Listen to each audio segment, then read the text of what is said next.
Good morning, good afternoon, good evening, depending on where you are in the world. Welcome to BoBeats music review stream. So we'll be kicking off shortly. I have quite a long list of submissions for today's review stream, and I've been typing hard at those comments that I want to throw out there. So if you don't know, this is a music review stream where we listen to your music and I'll try and review it as best as possible, give some kind of feedback on it, mixing tips, song structure tips, whatever. And the chat always helps out a great deal as well. This is the second time we did it. Last time we did a 4-hour marathon of music reviewing. Today, probably not 4 hours, more like 2 hours perhaps. Depends on how much fun we're having. So Scratchy, you don't say there's no sound?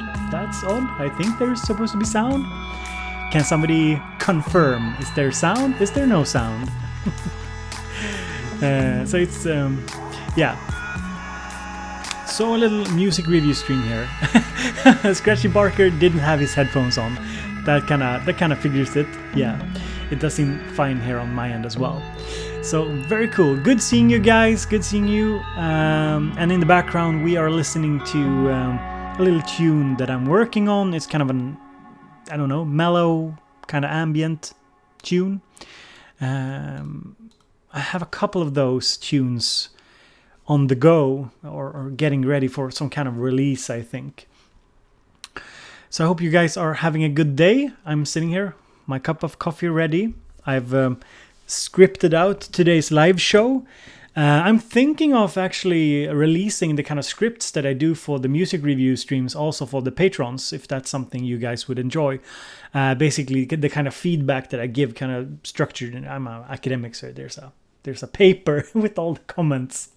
You know, I try to be a little bit prepared on what to say about a particular piece of music. So that's something I'm thinking of. Discophone, good seeing you. I hope you are doing better. Are you still at the hospital? I also see Rich Dolphin. Thank you for all the help, Richard. Good seeing you as well. And thank you so much for all the support. Kulken, good seeing you as well. Lee Huddleston, thank you for the support over on Patreon. Scratchy, good that you found the headphones. Loop Improvisation, good seeing you as well. From Evening Australia, it seems. Gritchuk, good seeing you. I have your song lined up, Gritchuk. So at least I think you are the Gritchuk over on Facebook. SST, music only, good seeing you as well. So a lot of good people here. Mike Smith from ADSR Pro. If you haven't seen my interview with Mike Smith, you should do so. It's on my channel. And Fabio, good seeing you as well. Justin, good seeing you as well. Draco, good seeing you. Okay, so it's a new profile, Draco. Draco Malfoy is in the chat. Richard Laux. All right. So we're just waiting for a couple more people if there's anybody checking in, and don't forget to hit the like button on the live stream if you want to support. So we have a great many songs ready here for today's live stream, and there's going to be a bit of everything today. There's going to be some chill out music. There's going to be some more techno oriented stuff. We are all over the place on these streams, and I think one of the reasons I want to do the live review streams is because I feel that there's this niche that I or kind of this space I can fit where I'm not so genre dependent, because we have the hip hop review streams, the beats review streams, you have the EDM streams, and my idea is to kind of make something that is more open to any kind of submissions, really. So yeah. Predrag, only original songs, because with the remixes you get problems with the copyright issues. So I won't be reviewing remixes because it's so easy. I've talked to some other YouTubers about this, and on YouTube it's so easy to get striked for remixes. So that's it. Good seeing you, Scott Lewis, as well. Thank you so much for all the support on Patreon as well. Thank you so much. And I see that you are doing better, Disco. That's good to hear. So, Studio Geek, good seeing you as well. I hope you have a new video ready for us. Something crazy, something a little bit spaced out, maybe. So, guys, don't forget to hit the thumbs up on the live stream video. It's a good way to support what I'm doing here, and I hope you guys are ready for some interesting music. And yeah, and it's good to note that usually when I do the live streams, the music live streams, and you guys can help me out if people ask me during the live stream as well. Usually the music live streams are announced a day or two in advance. That's the kind of idea I have for them, and you submit, and of course. It's hard to kind of just pull something up in the middle of the live stream because I like to prepare a little bit. I actually have a kind of a spreadsheet. It's not a spreadsheet. I have a text document with some of my notes regarding the music. John Whittaker, good seeing you as well. Sip of coffee to you. And I will do these review streams on other times as well. It's not like this is the perfect time for everyone. So I'll try to do, my idea is to try and do some at this hour and some at, say, the evening European time as well. So let's start out here. I think we'll start out today with tune here by Andrew. And Andrew is a supporter over on Patreon. This is just a short one here, Andrew, from Andrew Leiden.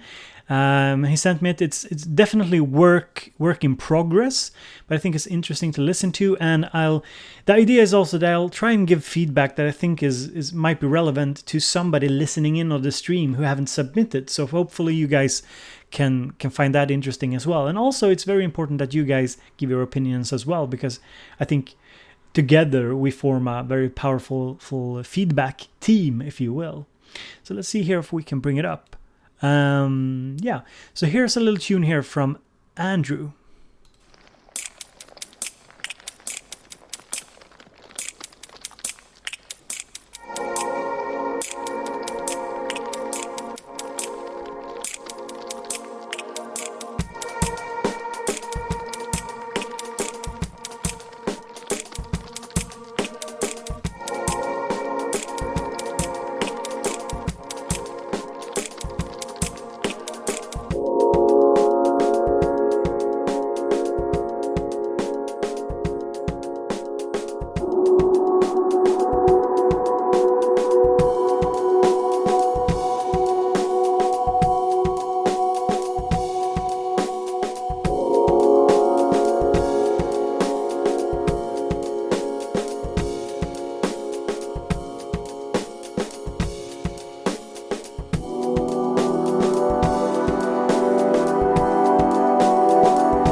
So basically Andrew's questions were kind of how to restructure and fill out this tune here.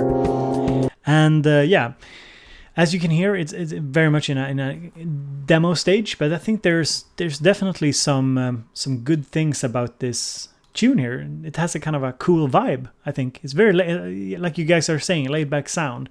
And I wanna point some things out that just put down here that I would say that I think it's like a very long, this song becomes a very long intro. So if we go back in the song here and listen, basically here I think when the drums come in here, you could either keep that as kind of part of the intro, or you could, and I think that's probably the better idea, is to kind of add a bass line and some deeper, like somebody said in the chat here, I think John said it in the chat, that you add some heavier drums, some more bass to the drums as well. So somewhere around here.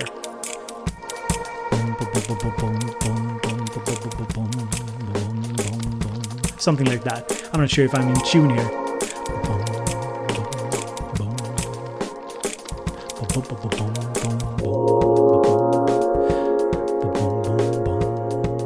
Yeah, you guys get the feeling. Something like that, yeah?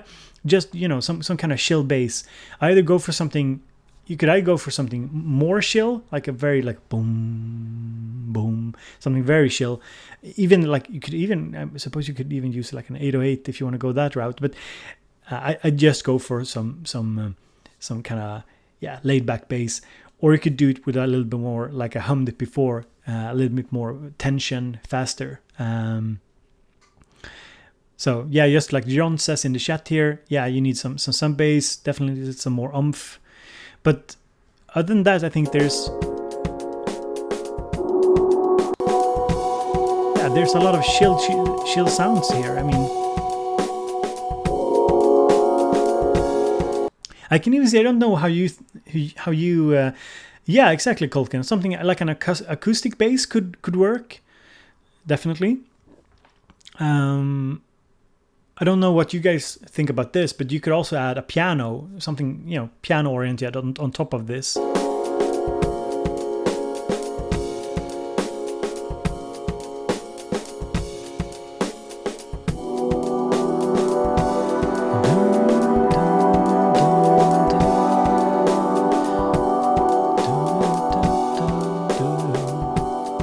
don't know.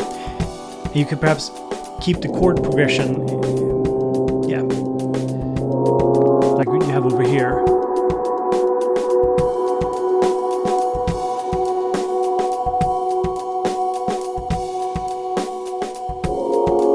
Yeah. I think just adding a piano on top of this or something, you know, very chill. Doesn't have to be over the top. Doesn't have to be a lot of you know, a lot of things happening, but just something melodic. Yeah, Yehuda. Yeah, I can sing on top of it.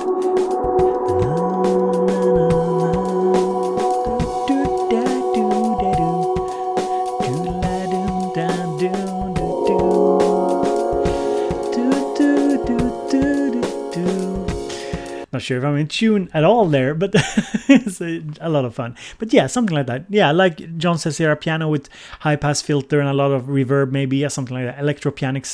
Electric piano sound, maybe, Andrew. Something like that. That would be fun. Dr. Stupid, good seeing you as well. Pendrag, good seeing you as well. Yehuda, good seeing you. A lot of nice people here. Good seeing you all. And yeah, yeah, Yehuda, I could use some Melodyne on my voice for sure. So, Andrew, it's, you know, you were just asking about restructure and fill it out. So basically, we've been talking about how to fill it out. And I think that's the kind of, you know, where you have to keep adding stuff. But this is a really chill track.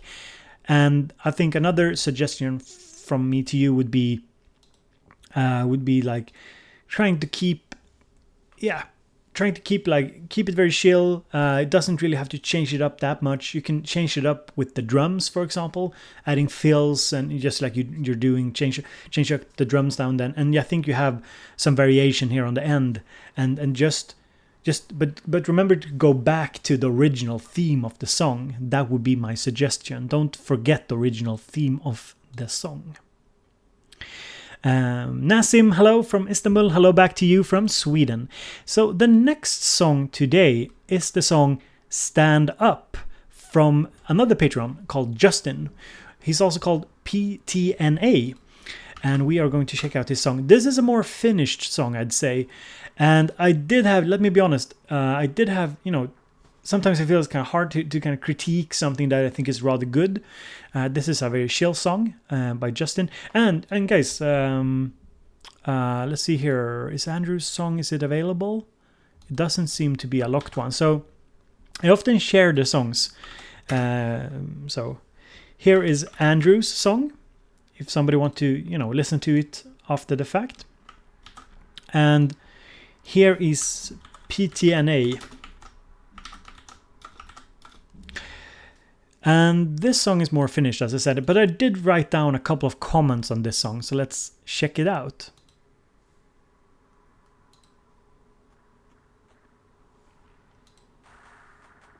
We've reached the time where we must all stand up, rise up together.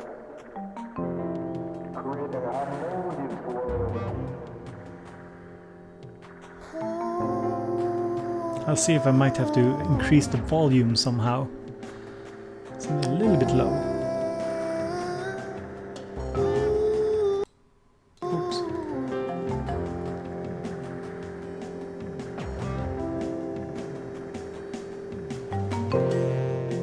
You're wearing a mask of 1,000 faces, twisting your heart to fit in with the masses, placing your truth on hold, consumer ready, quiet in your mind, distractions plenty.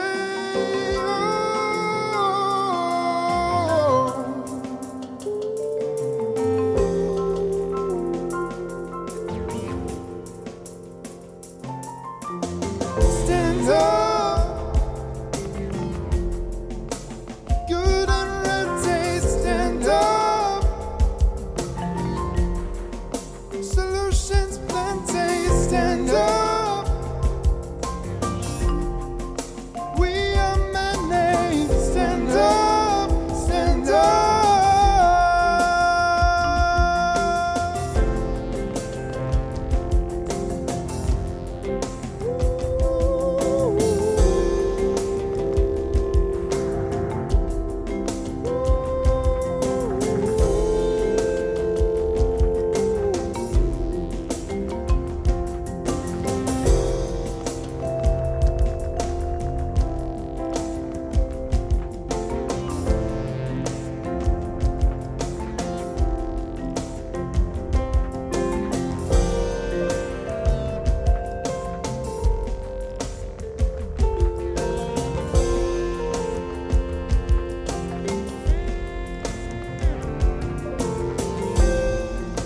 Putting a smile on your face, tears building, newly filled, sadness in the world. No one's talking, silence in the world, heaviness in the world. Forces building, lives change near. So this is Stand Up by PTNA, and we'll press the stop button right there. It's quite a long song, and we have a lot of music to cover today. So Justin is one of my patrons, and he had a couple of questions. His first question was this. The song was recorded with hardware instruments on a Tascam DP24 hard disk recorder. Is it time to learn a DAW and take it to the next level? So I think that's definitely an interesting question as well. And the second question was, how is the song structured? Does it hold your attention? And question number 3, how is the sound design choice of instruments? So first off, I have to say, and it's always, it's fun to kind of listen to this kind of music as well, because it's a very well made track in my mind. It's very well made, and it seems like the chat agrees here as well. Yeah, and I think Stop Up Talking sums it up nicely. Vocal tracks like this don't need punchy drums or hi-hat generic triplets. It stands up just to the fact that the guy can sing, no autotune either. And John says, I really like this one, especially the subtle pitch increase matching the wave-like tonal quality of the vocals as the peak and wane. Yeah. So my take on it was this. I was sitting there like, what can I say that makes any sense for this song? So let's go backwards. Question number 2, how is the song structure? Does it hold your attention? Definitely. No question about it. I couldn't really say anything of importance about that. I think it's a very well made, well thought out song. How is the sound design? Choice of instruments. Well, I really enjoyed the mix of his instruments. The synth that comes in is really interesting. It like comes in and like it kind of sneaks into the mix and says hello from time to time. And I thought that was really cool, and it was a really very nice choice of sound. And if you start to listen too closely, it's easy to say like, yeah, it's perhaps not the most impressive of synth sounds, but that's not the point. You can't, it's very important. I think this goes to many of you who are listening. That when you take stuff out of context, it's so easy to be critical, and you kind of reduce it down to this one synth sound or something, and you start wondering, should I tweak it more, should I add more, blah blah. But in this song, it's so clear that it works in the context. It's subtle, it doesn't take away from the vocals, and I think it just works really well for this kind of vocal tune. Now, question number 1, song recorded with the hardware instruments on a Tascam DP24. Is it time to learn a DAW and take it to the next level? So what I would say here is that what I noticed was that the volume was kind of low on the track. Now, if this is something that you care much about, or if it doesn't really matter, well, I suppose it matters a little bit. The kind of mastering that you could do yourself is basically perhaps getting a little bit tighter sound, doing a little bit more overall EQing on the final master, and then just pump up the volume a little bit, because I did feel that it was kind of low. And can that be a problem? Well, I don't really care personally, but I think in general, I think the general consensus would be get the volume up a bit more. I thought it was a little bit on the softer side. Then to my ears, and this of course can be when I listen to it on my big rig, was that it's a little bit muddy in the bass region. So on my other speakers, I listened to it on my 2 different pairs. It sounded okay in the bass region, but as soon as I put on headphones that have a little bit more bass in it, I thought it was more clear that there was something clashing in the bass region. Perhaps the kick drum. The kick drum is pretty big once you put on a pair of more bassy headphones. Like when I switched from closed back to open back and back and forth, I thought there was something clashing there, and I think that's very common as well. So maybe perhaps that's something you could look at in a DAW more easily, I suppose. And if I'm going to be picky, I don't know what you guys in the chat thinks about this, but I thought that the vocals perhaps could have been even a little bit more in the front of the mix. Sometimes I felt like they were slipping away from me. I don't know if it's just a taste matter, if it's something you could consider, but I think the vocals hold up really, really well. So I was like, sometimes I would have wanted them a little bit more front and center, but that's can be a matter of preference and matter of style as well. But that's my just to give you some kind of idea here, what you could do with a DAW. Thirdly, what you could do with a DAW is that you could work a little bit more with changing the energy in the song. So I listened through it a couple of times, and I noticed that the instrumentation is really soft, very chill. Like people in the chat said, you don't really need more punchiness, and the subtlety is very nice. But what I would have loved to have is perhaps a little bit of volume automation over time, so that when you come into the end of the the peak of the song, that there would be a kind of a change up in terms of levels for some of the sounds, just to kind of bring forth a little bit more energy, perhaps bring forth the vocals a bit more, adding a bit of tension. That's kind of what I was thinking. If you want to take it a step further, adding the kind of tension that volume automation can help you with a little bit, instead of just starting using compressors and whatnot. That's kind of my idea here. So yeah, that was kind of my points about it, I think. Yeah, so basically, to sum it up, a little bit more mastering perhaps could be good, especially getting the volume up, checking the low end.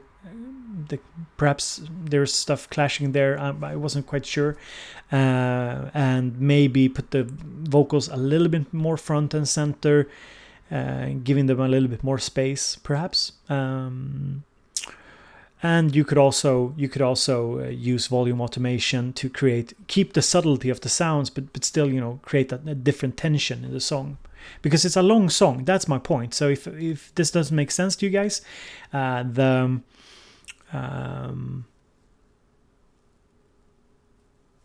yeah. So basically, my point is this: when you're working with something like a hard disk recorder, maybe it's harder to do the kind of volume automation that I'm talking about. And basically, because this song we listened to, this song is 6 minutes long, and it's 6 minutes 38, so it's a very chill long tune. So you of course don't want to add a lot of instrumentation, and you don't want to mess with the overall feel of the song. And that way, I think volume automation is kind of a subtle way to change the tension of a song. Basically, that's how I look at it. Because I don't really think you should start slapping more effects or a lot of compression or something on it. It's very subtle. Lost Jeff, Ukulele, good seeing you. Cuba, good seeing you. Shed, good seeing you as well. Dr. Stupid says, my daughter says hi. Hello back to her. How old is your daughter, Dr. Stupid, if you don't mind me asking? Forest Music, hello, good seeing you as well. So let's see here. So that was my thoughts on Justin from PTNA and his track. Now I have another one here from Phipps. I'm not really sure what his artist name is, but he made a little tune here on that he put up on YouTube. And guys, you have to help me out here.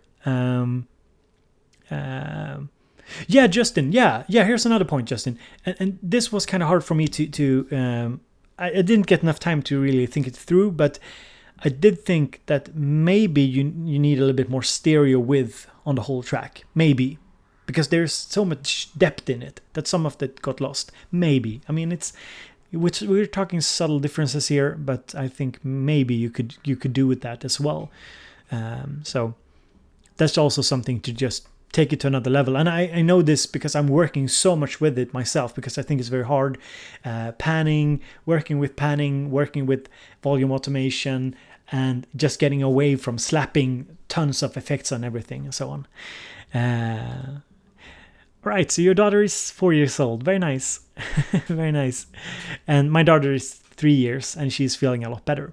So guys, now we are listening to a guy named Phipps and a little tune he made, and he put it up on YouTube. And I think this is the tune here we are going to listen to. And his questions are, and you guys have to help me out here. His questions are, what style or genre would you put this in, and what do you guys think about the video? So it's a different kind of questions here, but just we'll listen a bit to it and see what you guys think.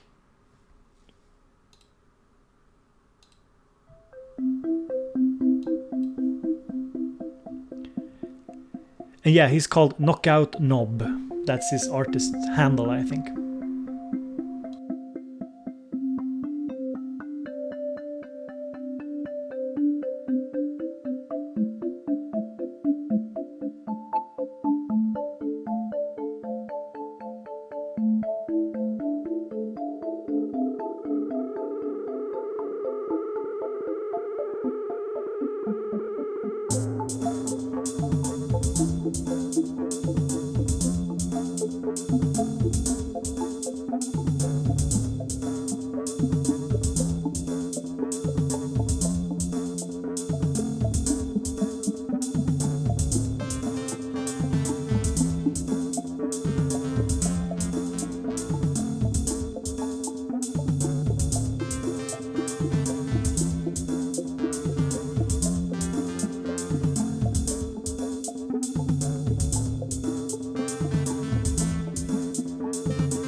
So this is Knockout Knob with his song, and he was kind of curious. What did we think about it? General opinions, and what genre is this? And how did we like the video? So I see some suggestions here: lo-fi, electro, electronica. Yeah, I think some kind of electronica. I can't really, put a closer tag on it, really.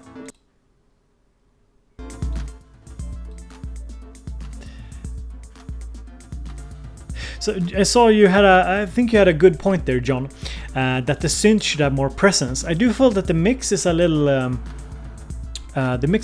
unbalanced in the sense that I think the drums are getting a lot of space compared to some of the synth sounds. That's just the way I feel about it. That the kind of kick drum, as soon as these headphones are a little bit more bassy, these aren't. So as soon as you put something, you listen to something in them that where kind of the bass drum has a lot of presence, it starts to take over, and that's something I'm mindful of. So I thought if we listen here, I think maybe the kick drum is maybe taking up a little bit too much space in the mix here. Maybe lo-fi techno, yeah. So how did you guys like the video? I thought the video was pretty cool.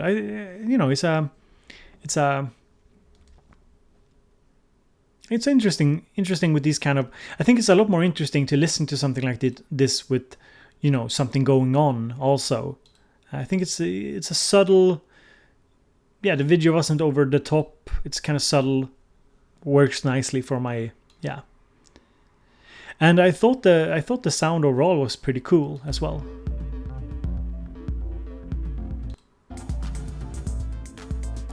But if we listen here from here, you can hear it. I think the melodic lines here coming in are a little bit too low in the mix.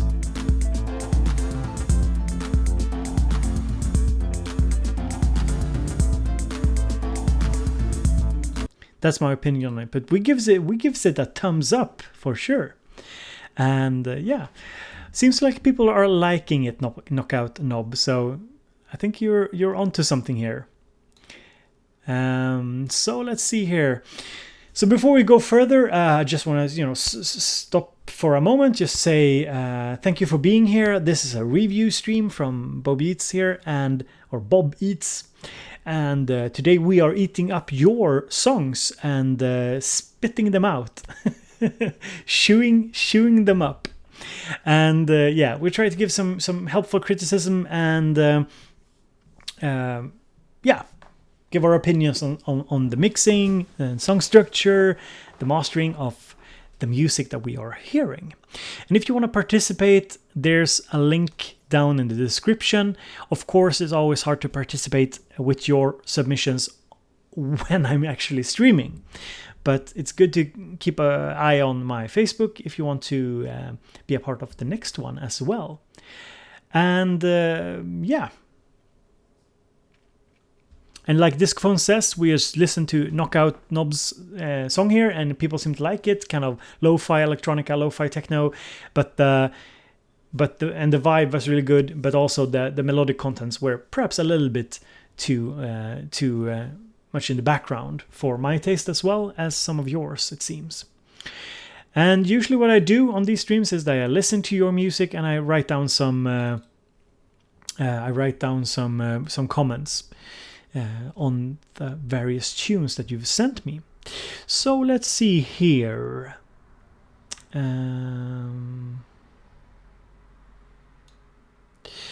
Next up we have Fausto with a song, and this song is available on Spotify, I think. So let me just bring up Spotify.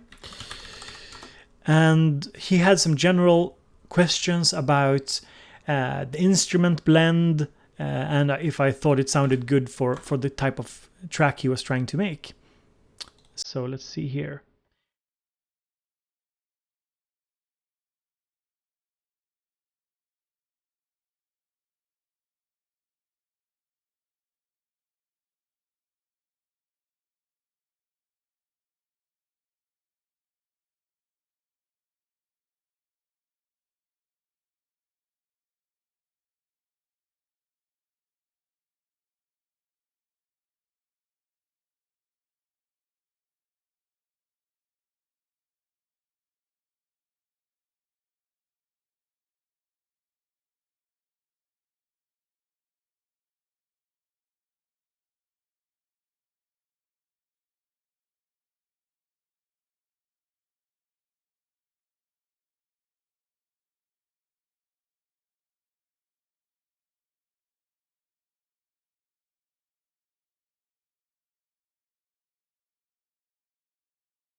All right, all right. So this was Christmas with Pomalia,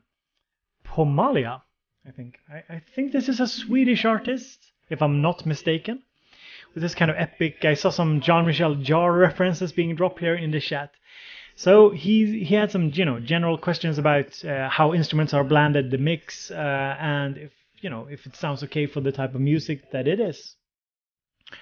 And yeah, I see some really good comments here. So I'm just going to sum up, guys, what you are saying, and I'll give my comments on top of that as well. Firstly, I like the track. I thought it had potential for sure, but I will say that I think it's a track that is far from finished. I will be honest and say that I think it's far from finished. I think there's a lot of work to do on a track like this, but it has a lot of potential as well, and it's definitely a style that I enjoy listening to. And I think I have a lot to say about it because it's definitely a style of music that I like. So we have to be honest about that. I definitely see the potential in a track like this, but there's so much you could say or do with it. So firstly, let's see what you guys are saying here. And yeah, Discophone, I agree. There's so many talented people here, and we are listening to work in progress most of the time, or people who feel like they're on a path to creating their own music, perhaps, or still wanting to advance their skills and advance and make even better stuff. So of course that is. And Crackapow said it the best. You need more cowbell in this track, which is a little bit of a joke, but you could add a cowbell to this. You can never have. You need to get the latest Volca cowbell. That synth is amazing. So let's see here. Dr. Stupid says this is pretty epic. Could do with more tweaking on the pad, maybe. Comrade says arpeggio too much in front, in my opinion. And John says more bass, please. And Dr. Stupid is pointing out that LFOs are your friends, and I think that sums it up pretty nicely. And Jacksoon says it's too repetitive. So basically, you guys have summed up kind of my overall opinion about the track. So the track is very smooth, easy to listen to, but it's first and foremost it's too repetitive. It doesn't build enough on the kind of tension that you want in a track like this. If you go back and listen to like old Jean-Michel Jarre stuff, how he builds this kind of tension with different velocity changes. With you can have the same kind of chord progressions, but there needs to be stuff happening, modulations on some of the arps or pads, perhaps. There needs to be more shifts in tension when it comes to the chord progression, to create these feelings. It just feels like there's, and I do this personally all the time. I feel like, yeah, I'm going to create that different feel here, so I'll add a sound or I'll add a layer. But rather than doing that, you need to kind of work with just the velocity and working with changes in the instrumentation over the span of the track. I think. I hope that makes sense to you. And so one thing you could do, for example, just in the beginning here, for example, in this track, let's listen to the beginning here. We have these kind of kick drum or tom sounds. I think they are. It's like it's somewhere between a kick or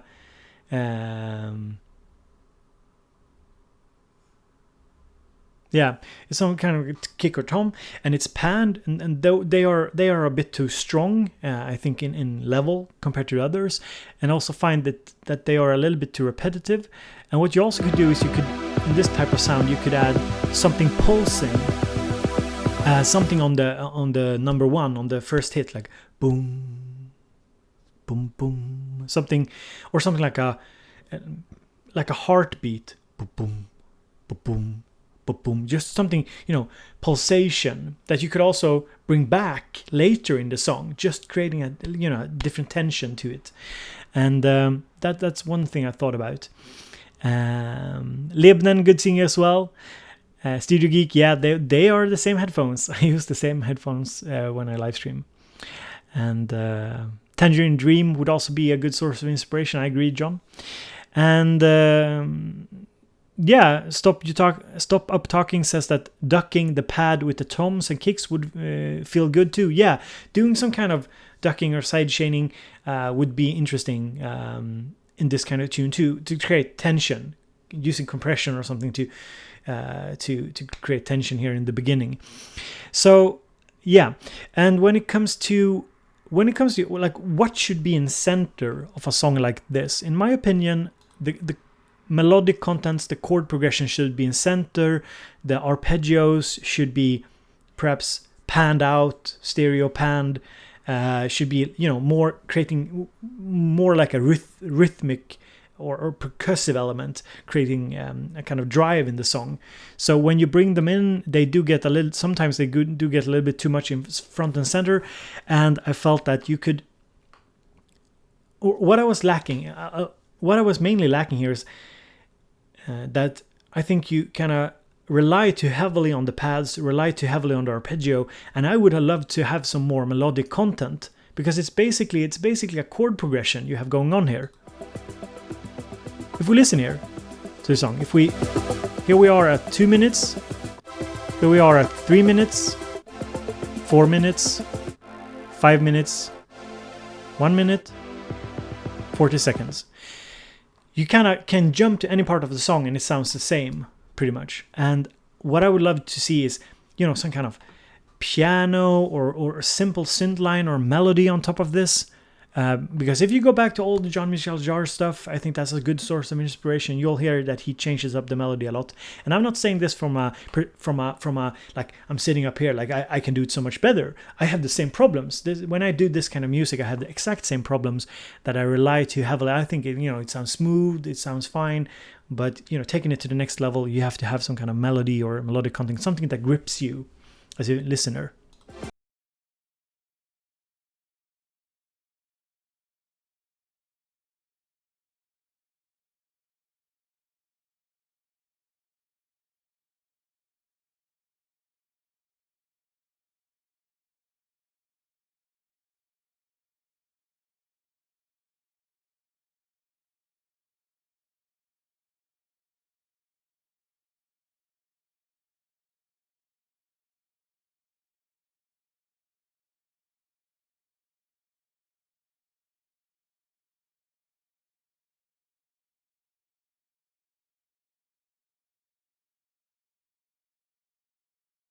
Something that brings it out. So yeah, and of course Cuba. I agree. And of course, repetitive patterns aren't the big problem here. I think it is if it holds up.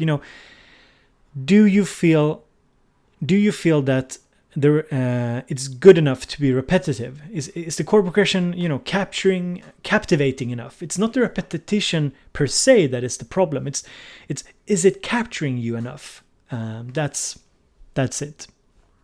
That's my point. So yeah, the tom or kick sound in the beginning were a little bit too strong in the mix. Panning on them were really cool though. You could have had some kind of sidechain compression to that or something, ducking. Yeah, you could have added some kind of heartbeat, pulsating thing in order to create more tension. I would love to see more melodic content, something. It doesn't need to be melodic. It's something just to catch my attention. That's what I'm looking for in a song like this. And yeah, there was also one other problem. Somebody mentioned it before. Yeah, if we listen here, this is an interesting example of something. So I'll put on my headphones and we'll see if I can find it. Yeah, you can hear it. There's a bass pad or bass string sound on the left side. It's panned very heavily to the left, or it's most clear on the left. And somebody said we need more bass in a song like this. So I would also say that I would love to have something that sits more, just not the drums or the kind of tom sounds in the the rhythmic bass kick or whatever we want to call it, but some kind of more clear bass note or something. Could be some pop, pop, pop, pop, pop, pop, pop, pop, something like that, or it could just be boom, boom. Yeah, because then on the left side you have this pad sound that is kind of low. It's kind of taking up some of the bass space, but it's panned, and that's kind of, yeah, it's a very cool sound. But I think you should probably cut some bass on that and add something in the middle instead, something mono. Yeah, like a fretless bass could work, for example. Yeah. An adjective, I don't agree with faster percussions. We have to work with what we got here. This isn't a drum and bass track. This isn't a fast track. This is something, reminiscent of the 70s, early 80s maybe, I think. And yeah. I don't think that that'll work. I think we have to work with what we got and look at what other artists are doing. Yeah, David, that's the bass pad sound. You can hear it on you can hear it on the left side.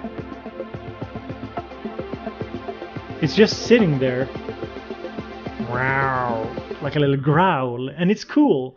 But you'd want something in the front and center. That's my point. I think that would be very cool.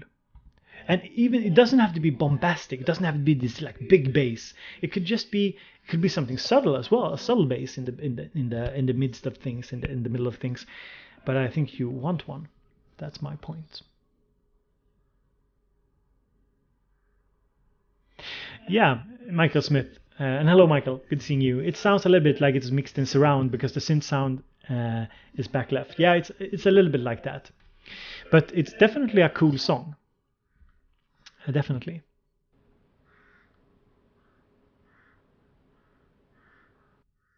I understand, David. I understand.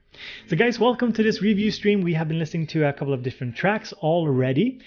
This stream will go up on my YouTube, so if you want to check it later, you can always do that. That's super cool. Don't forget to hit the thumbs up button if you're here and enjoying what you're seeing and hearing. We have 24 likes and 38 people watching, so don't be afraid to hit that like button, the thumbs up. It doesn't bite you. It doesn't come at you. It's there. It's there to be pressed. Click. Oh, it's all good. It's all good. And yeah. Let's see here. So that was my take on Fausto's track, and I hope you enjoyed the feedback.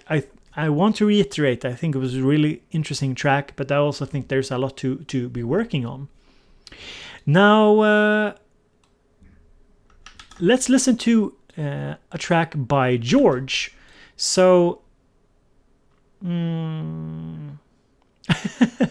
Richard, I agree. Who the heck thumbs down on a chat video? Idiots.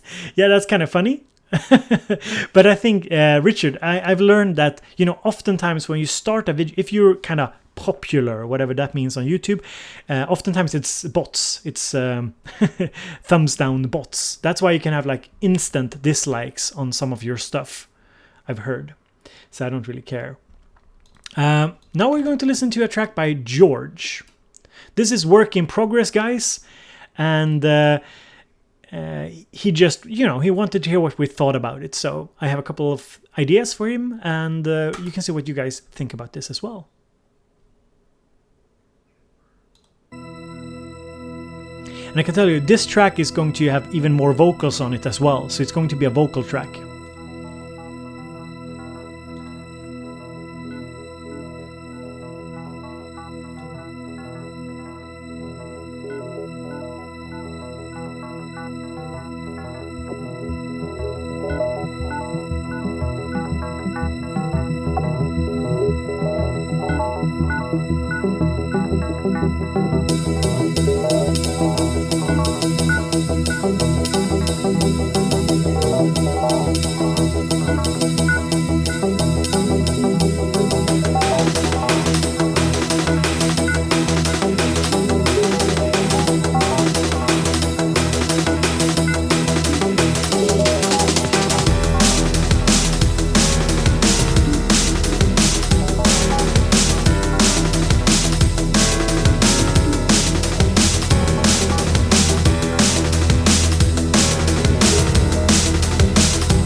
talking to me? Huh?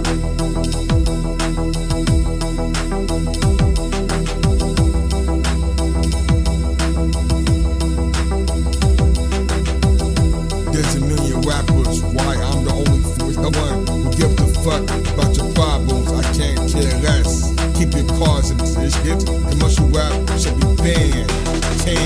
Buried in the sand, washed away from the lands. I don't hear hits coming out of rock bands. Mother trip is fake like Western fans.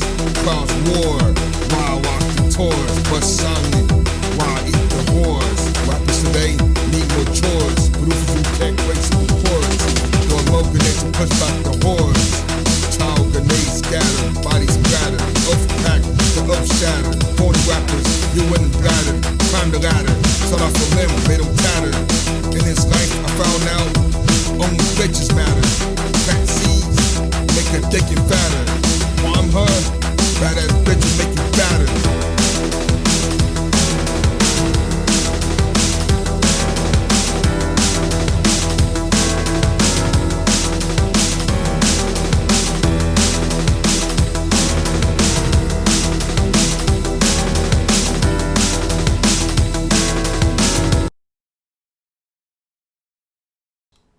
So, we got a package, and that was a tune by George called March. And while we were listening, my little assistant, my wife, came with the package that just came through the door. Yeah. So we'll put it there. It was supposed to come yesterday, but we, that is the UPS package. Yeah. So, yes. What's in the box? Well, we will check it out. We'll do a little pause after giving some critique on this track here as well. So, Matrix Fruits. Yeah, this package that I'm lifting with one hand. It's, I'm goddamn strong. I'm just like, yeah! Matrix Fruit. Yeah. So, guys. So, George, I see that you're in the chat as well. I thought it was a really cool tune. I think this has a lot going on for it. So let me see if I can, these are just, I want to throw out some ideas here, George, and see if you kind of like them, because I know you're very, very talented. You are very, you're good with the piano and so on. So, let's see here if I can find it. I thought there was a need for some level adjustments in the start here. Let's see if I can remember. Yeah, for example, like the hi-hats or cymbals being way too in the front, I think, in the mix.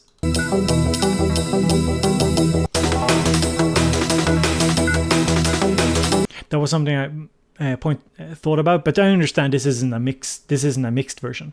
I thought it was a really cool dark chord progression. I love that. I was thinking that maybe you should try giving the piano some more space. So let's listen here. Yeah, so here's the piano.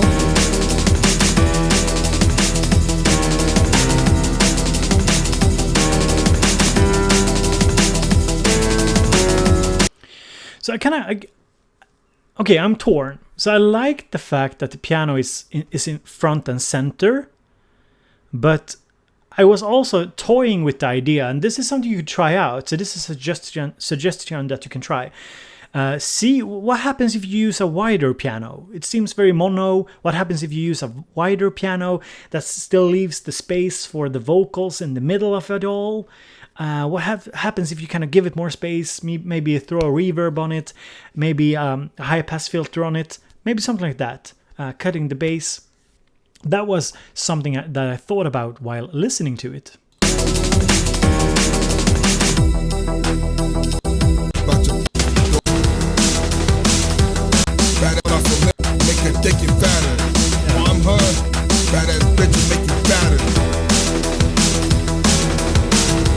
Yeah, so that's just, I'm not sure if it's going to get any better just because you widen them or throw a reverb on it.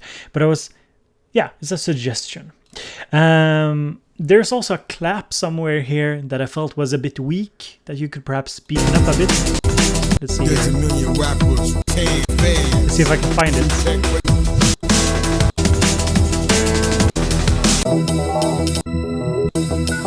See, I can't remember where I put the clap.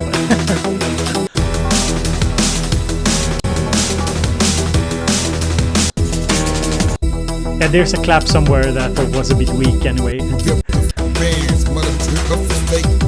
Yeah, I don't remember where it was, but I thought the clap sounded a bit weak compared to the other sounds. So, yeah.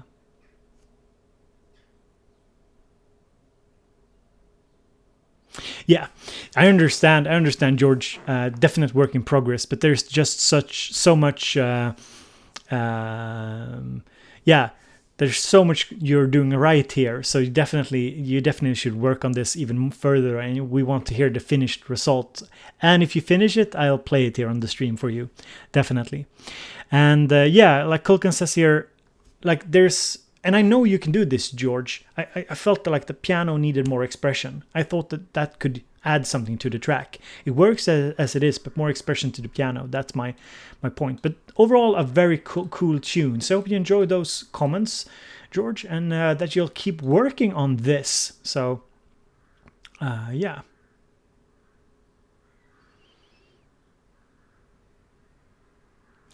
Dr. Stupid, I don't know if it's Father's Day this weekend. Is it? I'm not sure. The Atomic Tom, good seeing you as well. The Shield Panda. I see you guys are guessing what's in the package. So, guys, should we open the package? Should we do a little break opening the package? What do you think? If you slap the like, you have to really click that like button in order to see a little unboxing of what's in the package. So you guys decide. Let's see here. Yes, I see open. Yes, I see a lot of people here saying that we should open it. Open the package. Rev 2. Okay, open the box. All right, so let's see here. I probably should move some of the water and stuff that I got here. My studio is one big hazard. One big hazard here. So let's see here. Do we have any guesses on what it is? Do you guys, what's your guesses? It's man, you guys are going to feel it's nothing that special. It's nothing that special. It's just fun that it came on the stream yesterday when I did a coffee stream that is up for all patrons to see now. Yesterday when I did it, I told you guys that there might be a package coming, and it didn't come, so I was kind of pleased to see it delivered today while on stream. I'm just going to see if I can find something to open it with. Do we have something sharp here, like a sharp object somewhere? Yeah, I probably don't need that. Let's see if I can use force. A big dildo. No, it's not a big. If it's a dildo, it's a big French one. Yeah. And that's a contradiction, isn't it? It's a teapot. Hello, Northern Cat. Good seeing you as well. Acoustic panels, maybe? It's a big, expensive synthesizer. No, I'm trying to hold off on that. I'm just going to buy Volcas from now on. Only Volcas. I'm turning my channel into a Volca-only channel. No expensive stuff on my channel ever again. But I am,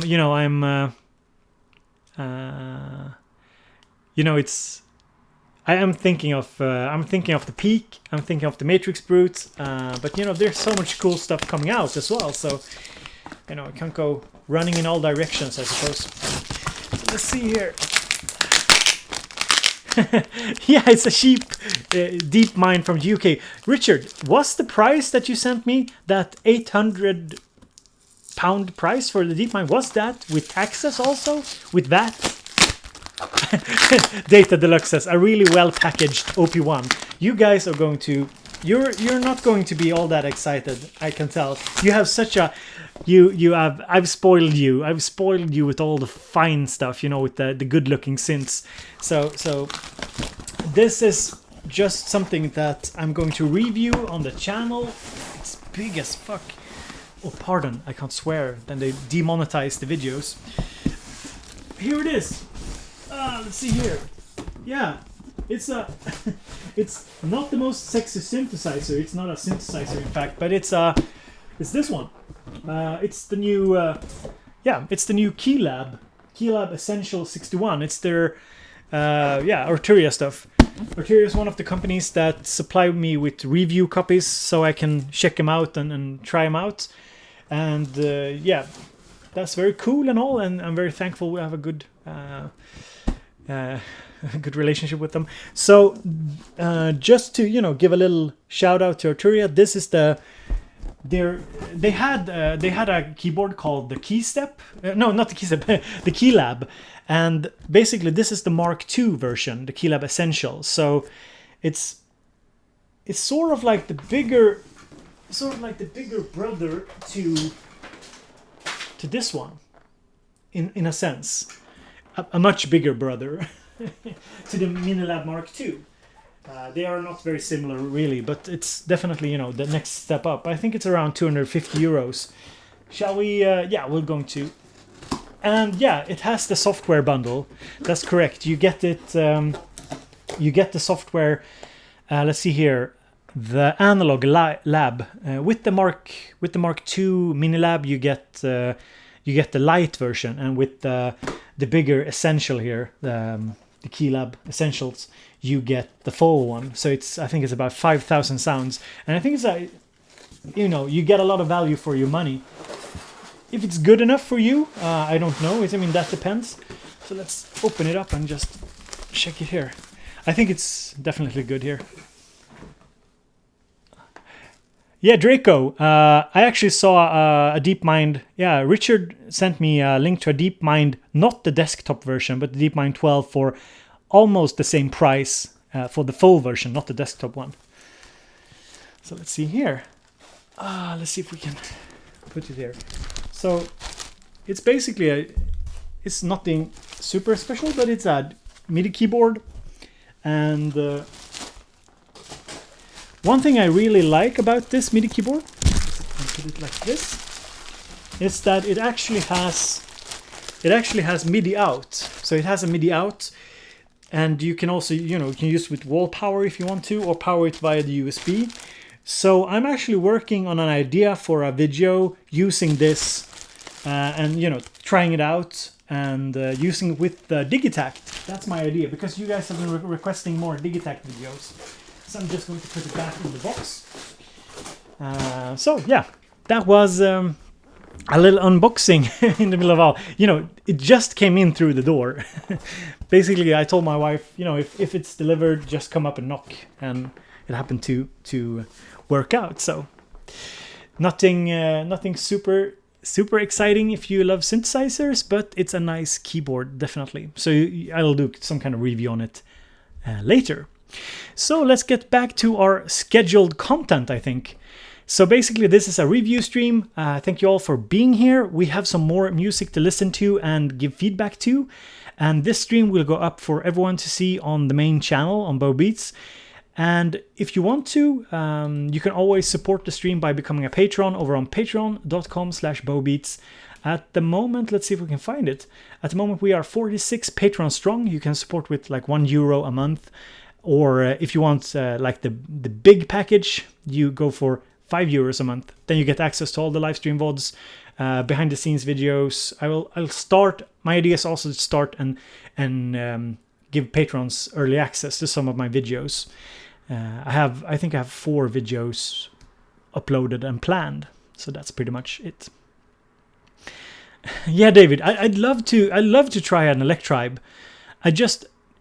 I haven't used one much, and I'd love to test one, but it's an old product, so it doesn't really make sense for the channel spending money on one. But I'd love to test one. All right, Sphera, good having you. I understand that you need to get going. That's super cool that you've stayed for a while. Very cool. And I think I said hello to everybody. So, guys, if you let's see here. So we were listening to George's track, and now we are going to listen to Joe O'Hagan. Joe is a guy who is often visiting my stream, and I think he's also he's also viewing, I think, Jacob Hack a lot, if I'm not mistaken. So we are going to. Oh, okay. Yeah, sorry, Sfera. I kind of forgot that you're George. I got kind of confused. Yeah, Justin. The OP1 is nice, but in Sweden it's more like $900 in Sweden if you want to pick one up. And I'm not too keen on ordering one from the US. That's for sure. And I have an idea to work something out with Teenage Engineering for the OPZ as well. So I hope to check that out as well. So let's see here. Oh, cool, Predrag. You'll be getting your Electribe 2 tomorrow? Very cool, very cool. Yeah, I meant used as well, Justin. They go for about $900 used in Sweden. It's insanity. It's insanity. Thank you, Richard, for the support. Yeah, it would be super if you guys want to support me on Patreon. I know it's a big ask, but it really helps me out, and I think you'll be happy to see that I have some cool stuff coming. Oh, and I just want to say that the interviews I'm going to do is also progressing. I will be doing a live interview, not only live on the internet. I'll do an IRL interview with a Swedish YouTuber called Carl Mikael from the Cabinet of Curiosities. We just set it up today. We will be doing a live interview here at my studio or in my living room a couple of weeks from now.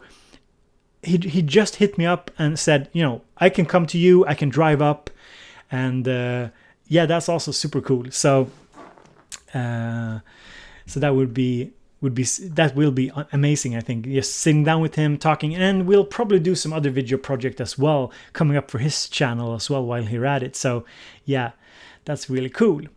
And yeah, I agree, Krakapow. The Electribe 2 is very underrated as a multi-timbral sound module. I think it sounds really good. OPZ has no display, that is correct, Draco, but you can connect it to a screen.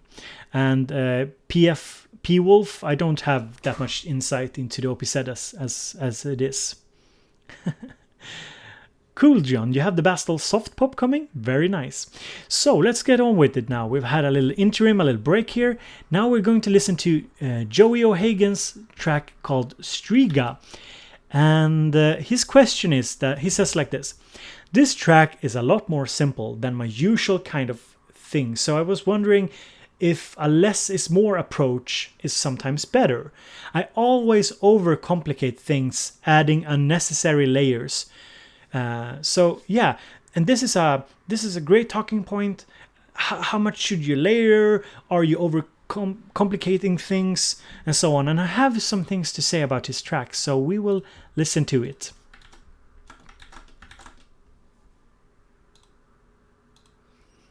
So let's see, here it goes.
So this was Joey O'Hagan, I think he's Irish, at least I think he is, and his track Striga.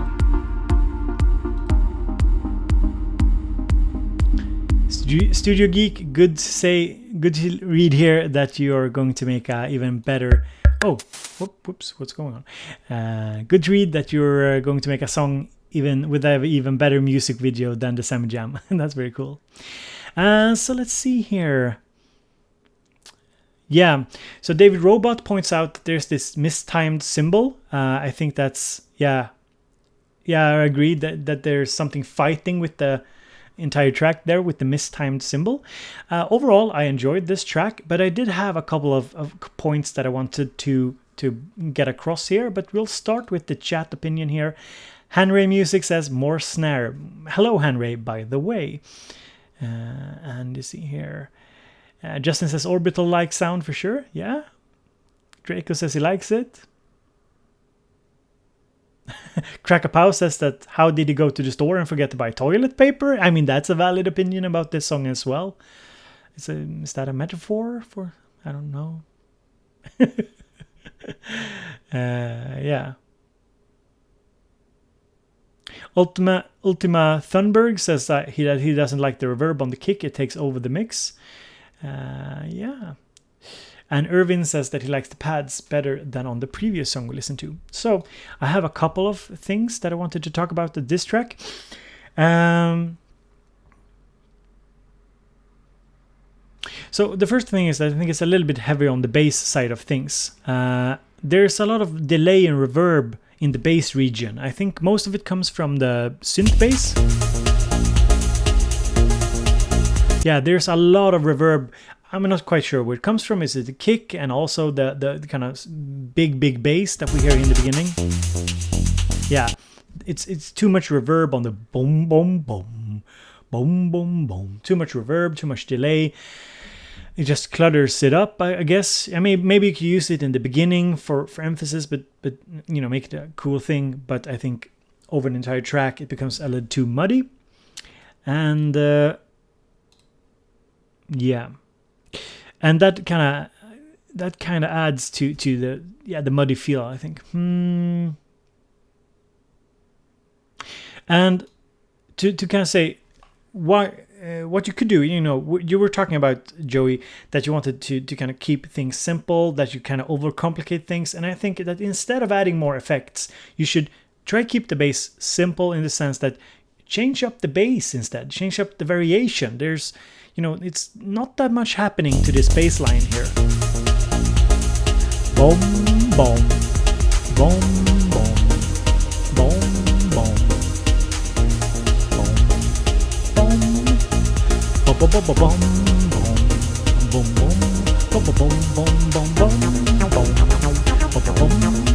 Something, yeah. I'm just trying to give you an idea of what I'm meaning by humming here. So yeah, that's something that I feel is something you could do instead of adding layers of effects on it. But I like the sound on it, definitely. And then you have what I call too many themes in the song. I think you shouldn't have. I think you have one here at 50 seconds. This one here. So this is what I call one theme that, you know, goes on here for a while. And instead of just building on that, you introduce a different theme at 140.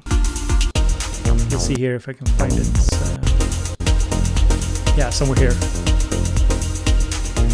Yeah. So soon here we'll come into and here you can hear how big the bass is. It's way too big, I think, in the mix. Dum dum dum dum dum dum dum dum dum dum dum dum dum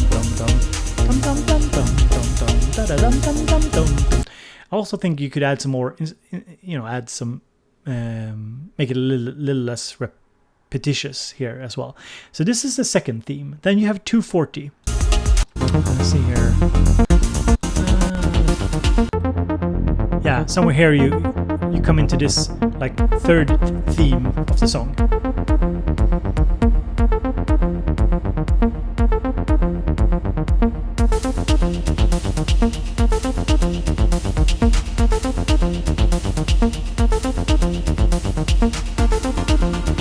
And here you can hear the cymbal we were talking about.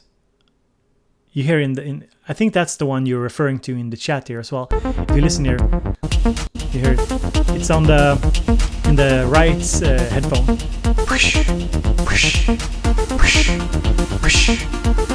It's a bit off. It's a bit off, which kind of disturbs me a little bit as well.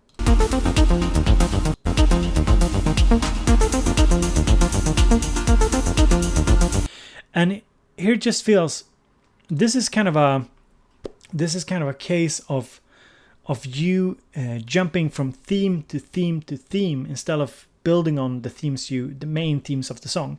And it kind of works. I kind of do that a lot as well. But I do think that sometimes you need to kind of focus on one or two main themes and then trying to make that into a progression that sort of feels natural. So yeah. I'm not really sure if I can put it in other different ways. So I'm just going to see here. I'm not sure, Irvin, if you can go for like a clear verse and chorus. Maybe you can in this type of tune. Michael Smith asks, is this hi-hat off grid on purpose? Well, if it is on purpose, it still doesn't really fit that nicely with the kind of tune he's going for.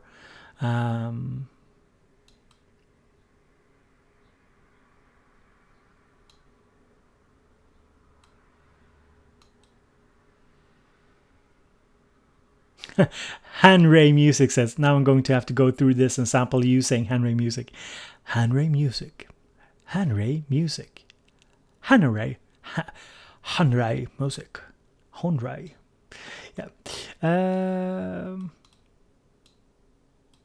Yeah. So a little more variation. Studio Geek, yes, I can rap. No, it's not very good, and no, I won't do it. But yeah, it's a very nice track overall. So, but it kind of lacks focus. So the question that Joey put forward was this: the track is a little more simple than my usual kind of thing. So I was wondering if a less is more approach is sometimes better. So yeah, I think it's it's good in the sense that it's maybe less complicated than some of your other stuff. But I still think you kind of overcomplicate things with too much effect and maybe you need to kind of figure out how many themes are you going to introduce in a song, because I do feel like you don't really know where you are at in the song here. So basically this feels like the main part to me. but I'm not sure if I think. So for example, here's the kind of first like verse here, and then there's this middle portion here with just the bass, and then it builds up again, but it builds up into something that doesn't really flow naturally from this over here. So basically, if I just show you here where I'm at, so here's the beginning of the song. It goes into a breakdown or chill part, and then it goes into this. I'm not sure that flows naturally into each other. That's what I'm concerned with for this song. Yeah. And Northern Cat sums it up. Yeah, this too needs some kind of unique hook or something. Something to, not just acid. The problem with acid sounds are that they are very appealing if you love that kind of sound, but it still, doesn't really catch you. And Roman also points out that the hi-hats could use a break. Northern Cats, where's the drop? Where's the drop? Drop that bass. You need a big EDM drop, like boom, boom, boom, boom, boom. I don't know. Yeah, and Irving points out something good as well here. Filter note, using more filter modulation on separate bass notes, for example, adding variation. Yeah. So that's very cool as well. So these were our thoughts on your tune, John. Now we are moving on to Sebastian. Sebastian had a couple of different questions, and I put down some thoughts about his music as well. So here comes Sebastian's tune Instant Express. And it has a very nice little video to it. Oh, wrong one.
Alright, so this was a really chill tune here by Sebastian or Lazy Pixel. I really enjoyed it. Let's give it a thumbs up.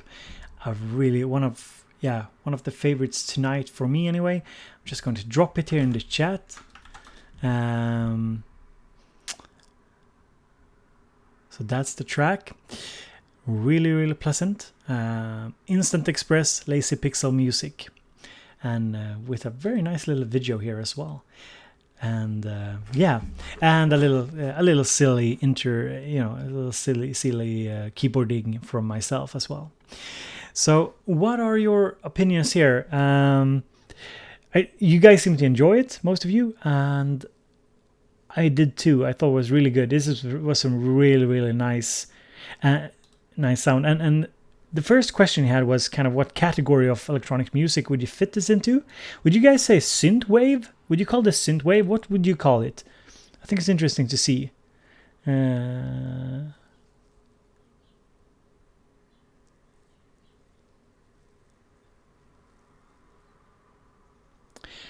think it's a very good tune, definitely.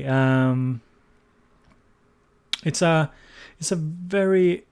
What I liked about the tune was it had a really nice progression to it, overall nice sounds. Now, there are of course things that could be improved upon. So, for example, here, something I thought about, he said that he used headphones or earphones to mix, and it's hard to, and yeah, the mix could of course be, I think it could be quite a lot better. I think there were some stuff with the mix that, let's see if I can point it out.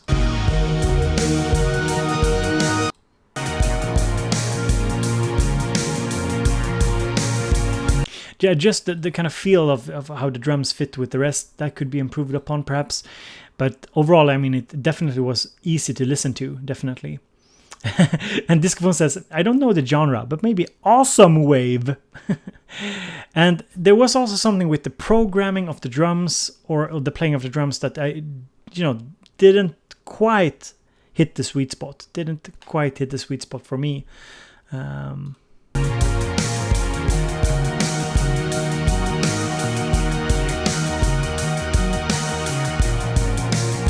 I'm not really sure why. It's something with the drums there. Maybe you guys can point it out. You probably can hear it as well. But I thought overall it was a really nice tune. So let's see here. I would call it some kind of synthwave. I think we have some other vaporwave. No, did someone say that? Chill wave, vaporwave, wave, big wave, Simpson wave. Yeah, okay, yeah, definitely. And yeah, the Shield Panda says that for the percussion, it is too intense loud until it's level matched for the last part where the lead comes in. Yeah, maybe it is. Maybe it is in the beginning here.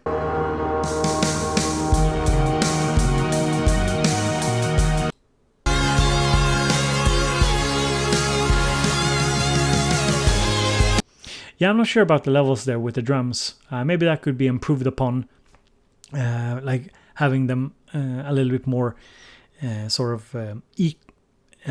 equal in relationship to the rest of the sounds over the entire track, maybe. And let's see, I had some other points I wanted to make. I thought that maybe the bass, kick bass, and the toms struggled for the kind of same space in the mix. That was something I thought about when I listened to it. That maybe they kind of clash. I think that is pretty easy, a pretty common problem that I have as well.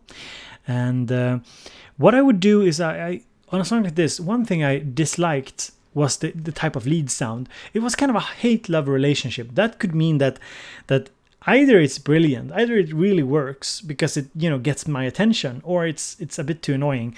I thought it sounded, and somebody said it in the chat, it sounded a little bit too much like a kazoo. You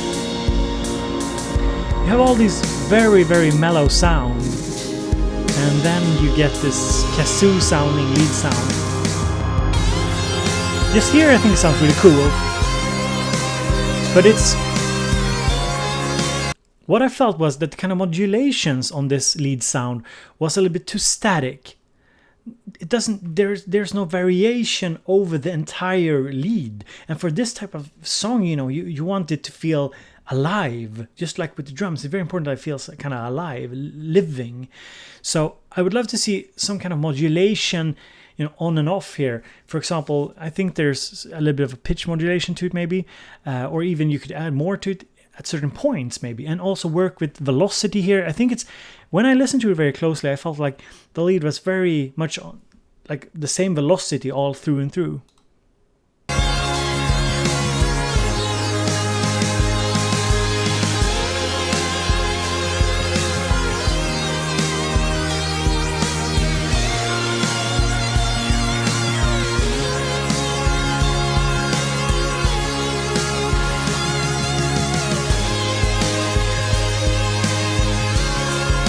Yeah, so the lead is very cool. I think I think the staticness was something that I thought about, that you could perhaps work a little bit more with the tension, because the track is so filled with tension and movement and interesting progression, that it kind of struck me when I listened to it like okay, but this is very stable compared to the rest of the track. And I think that was one of my main points. I also thought that the bass maybe could get some more space. It's a little bit subtle down there. It's like you can hear it a little bit. Maybe it's almost feel a bit too how to say it? It's not very clear. Maybe it needs a little bit more space. Maybe you could use with some clearer bass tones. Maybe that could be interesting. I'm not sure. It's kind of hard. It's guesswork here as well. If we just listen a little bit here. And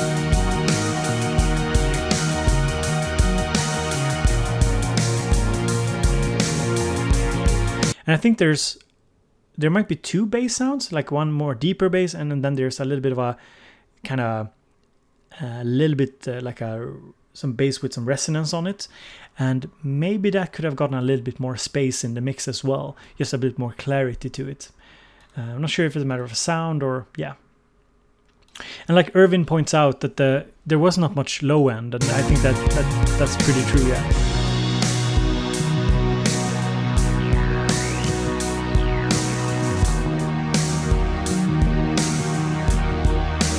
Yeah, that's kind of my thing here, Irvin. With this track, the kick is not that deep, and yet the bass somehow doesn't get enough attention in the mix, I think.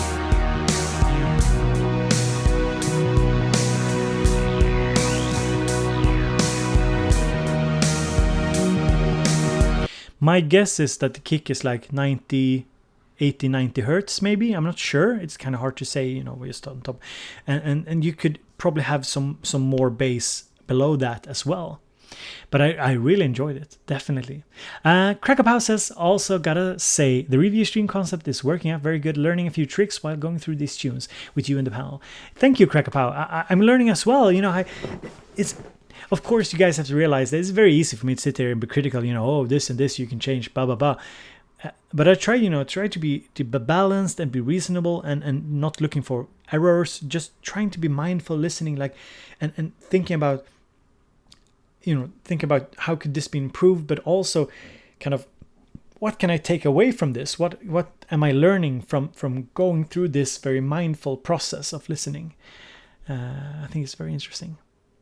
Yeah, so it's basically, my points are here. The lead for Sebastian's track, my points are the lead could have been more human. That's what I'm trying to say. More alive, and the mix can of course be improved upon. And the drums, they have a little cut feeling to them. I don't know why. It's just that they don't feel as alive as some of the other stuff. So yeah.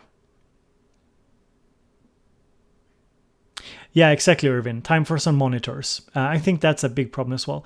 And I think the stereo spread was pretty good. Yeah, the stereo spread was good on this one. Pretty good, yeah. You have a lot of movements. And that's very nice.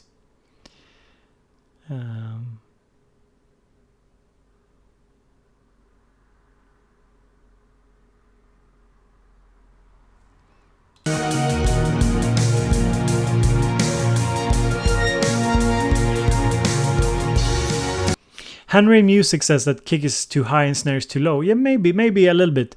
Maybe you could beef up the snare a bit, take down the kick a bit, and use more of a sub-frequency. Yeah, exactly. Not as in frequency. Yeah, exactly. Add more low frequency to the kick. I think because it's too high frequency. I think it's like, I guess it's 8.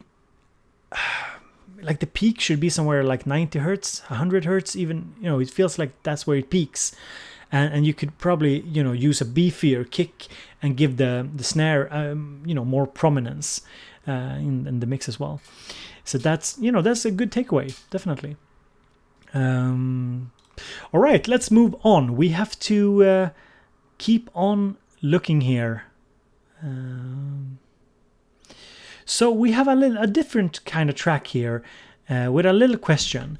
Basically, Mike Marian asks me if this track here has some kind of commercial success. So I'm going into this a little bit differently. This is Mike Marian, and he is asking, can this have commercial success, this kind of music?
We can sort of make some points early on here in the song here. So the question is can this work commercially? And I think the answer is no. The answer is sadly no. This won't work commercially. Not because it's bad, not because it can't in theory, but it's. And I will try to explain this in a clear fashion. The problem with this tune is that we are 1 minute 38 minutes in. 1 minute 38 seconds in, and there's nothing to hook us. There's like this acid sound, there's a little bit of a breakbeat, but there's not enough to hook us. Like, why am I listening to this? What are you trying to convey to me? And I'm guilty of this as well. Like, you have all these cool sounds, but where's the kind of hook? Where's the, why are we listening? Grab my attention with something, and it could just be a vocal shop. It could be something else, and I'm not sure if you have a vocal shop in this one. I can't remember if this is the one with. Yeah, this doesn't have vocal shops for. I don't think it has. There's another one that does, but just adding something to grab our attention early on, very early. Otherwise, it's just another acid breakbeat loop. Basically, and that's the problem. Like here, you have this sound that you could give more attention, perhaps put it more in front, and perhaps worked at that as some way to kind of grab us more clearly.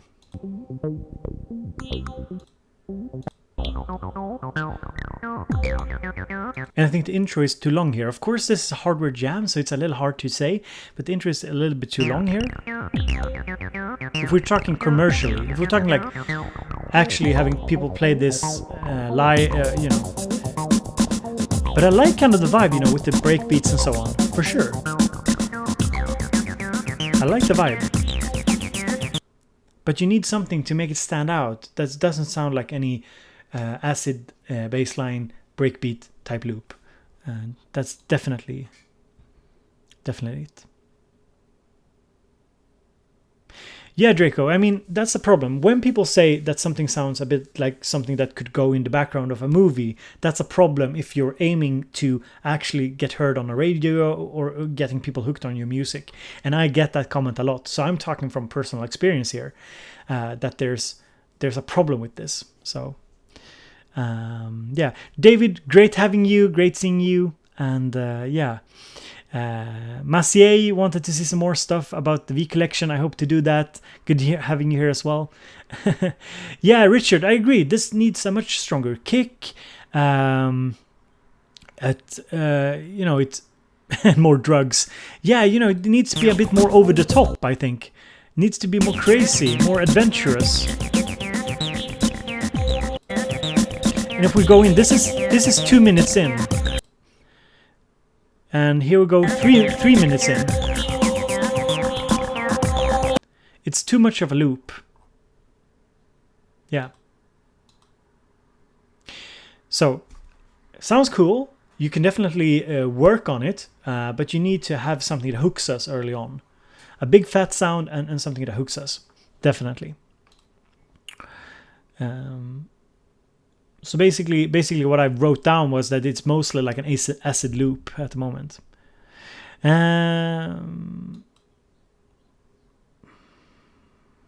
So let's see here. We have Gritchuk next up. Gritchuk sent in one of his tunes, and we are going to take a look at it. And he wanted me to check out the song structure, and he tried a bunch of different things in this track, and he wanted to hear what we thought about it. Kind of the song structure, kind of what, if things fit together. So we'll focus on that.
So we'll be stopping there because we still have some other tunes to look at, but I think you guys have already started to get the feel for this song. There's a couple of things that I want to point out that I think are interesting to listen to. So first off, the intro is way too long. The intro is way too long here. All this intro here. There's too much build up here. There's way too much build up, and then you introduce the first kind of main melody, I'd say.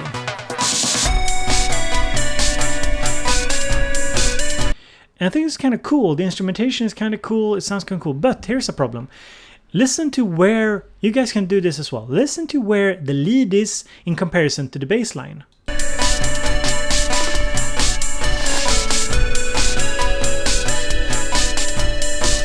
Basically, you have the lead here, and the bass line is here. Or not the bass line, but yeah, it's sort of a bass line, or the riff, or whatever you want to call it. And of course, it should be that you have the bass line. You know, you could use a cutoff on it, you know, pull it down a bit, don't bring so much attention to it, and put the lead in front, center, and you know, give it space. That would make a lot more sense to my ears as well, I think. So that's one thing. Then I saw some comments here that there's something that feels kind of off, and I noticed that the drums are not. I'm not sure really what's going on with the drums. I think there's some things that are interesting and some things that makes less sense. So I'm going to check my notes here because I did really think about this a lot. I really spent a lot of time trying to break this out. So my first point is there's a lot of different themes going on in this song, but I think the problem is that you're trying to do too many things at once. Instead of just have a short intro, go into like a main part with a melody and kind of build on that instead. And it's after like the first break that you kind of really feel that some stuff doesn't fit well together. The melody line is and bass are pan in a way that it makes hard for me to know what to focus on. You also have this typical 4 on the floor beat. So there's a 4 on the floor beat here.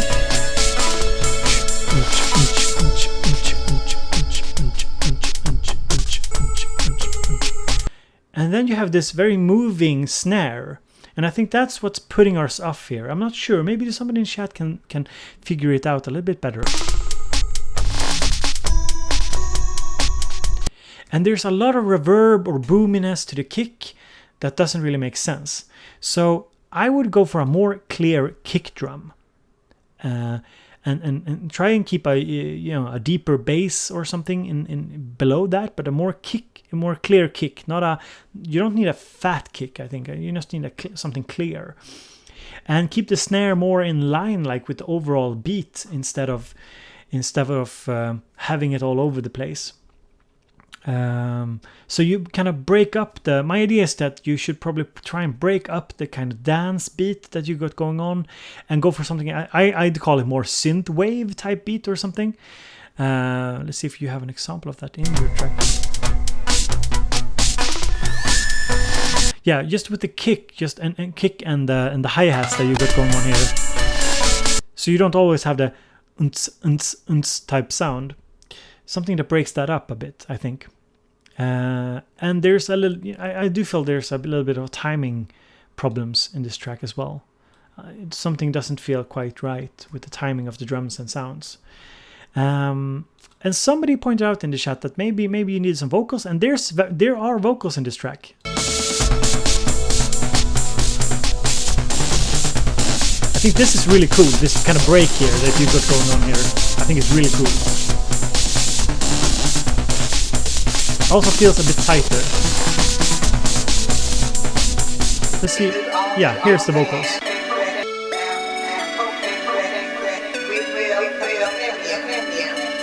But the problem with the vocals here is I think they are coming in way too late in the song. I would love it if you try and kind of incorporate the vocals a lot earlier as like part of the main theme of the song. So you feel like this is, because this is, if you guys can't see it, but it's, let's see here, can I see the time? Yeah, it's like 3 minutes in. And I would love it if you incorporated these vocals early on, so they are part of like the main theme of the song, rather than bringing them in like a sprinkle on top in the end. And also cut down on the delay on them, because the delay on the vocals it's not tight, it's not synchronized. If you listen here.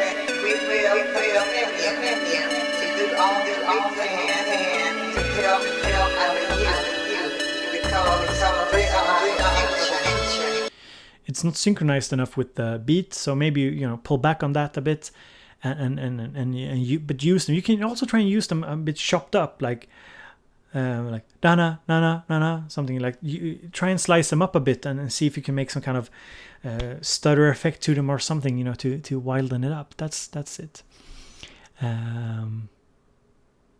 Yeah, exactly. The glitch snare in the intro, Justin. Yeah, I think that's it. Yeah, it's slightly off. The snare is slightly off. Owen, good seeing you as well. You slept through 2 hours. Yeah. LUG, you posted a track yesterday. I'm sorry, LU. I probably won't have time to get to your track. I'm very sorry, but it's very important that you guys kind of post your tracks when I post my and make sure that the links works and everything, because it does take a lot of time for me. I spent like 2 hours going through all the tracks yesterday and, you know, just working it and getting into and commenting on it. And as you can see, we're going strong now for 2 hours and we are not done. But we only have two more tracks that I've lined up. So maybe we can do some viewer submissions later, for sure.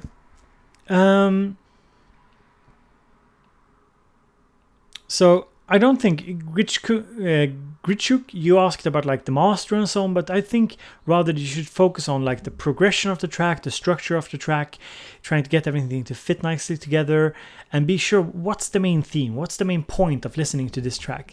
So imagine if these vocals came earlier.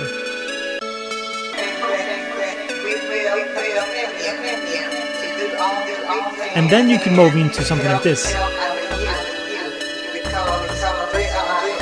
You can move into something like this here. So that's what I'm looking for, like the kind of progression. Introduce like the lead sound in the break with but you don't have to introduce the whole melody. You can just introduce the sound maybe, and then go into the main part. I think that's very cool, using the vocals in the breaks like that. So yeah, so that's my idea for a progression for you. I hope you enjoyed that idea here. Draco, what do you mean split stream? What do you mean about that? Yeah, one midday and one in the even later in the week. Yeah, that's exactly, Draco. That's my idea, to kind of have the review streams on different for different time zones, basically. So maybe I'll do one in the weekend now. Depends. Yep. Definitely. So let's see some of your comments here. Yeah, and the song is a little bit bass heavy and so on. Yeah, Brad, I kind of like the snare panning as well. I think it's not so much the panning, maybe it's the fact that they're a bit off. Maybe it's hard, you know, it's hard to say, but it's interesting, definitely. But also clear up the low end because there's so much rumble going on there. So I think that's important as well. So that was some of my comments, but I did enjoy, you know, you had some really strong things going on here, but you need to tidy it up, you know, for what's the track about? What's the point of this track? Why are we listening? It just feels like there's 3 distinct parts. So guys, it could be interesting for you to listen to this as well. 3 distinct parts. There's this intro here, but it's just a kind of a build up, and then you have some kind of break here, and then you have the main part, and then there's the breakdown so far in with the vocal here. And I think the vocals fit, not just the delay. The delay doesn't fit, but the rest fits. And then you have this. I think this is really cool. You could use this earlier in the track as the kind of breakdown. I really enjoyed this. This was really, really cool. I think this is one of the strongest parts of the song, really, because you kind of, you know, you're kind of, wow, what's this? You know, it's crazy cool. So maybe you could try and figure how that could fit in earlier somehow. I'm not sure how, but maybe.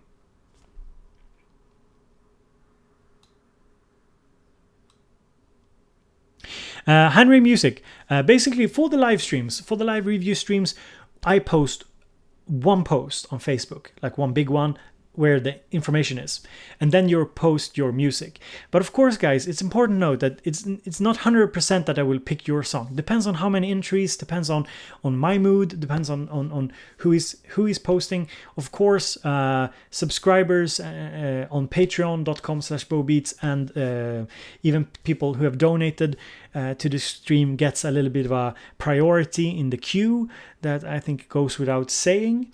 And if you want to support my stream, you can always do that by going to patreon.com/BoBeats to support me. And I'm just going to do a shameless little self-plug here if you're interested. We have some great people in my Patreon, and I have some really interesting stuff coming as well for the Patreon in the future.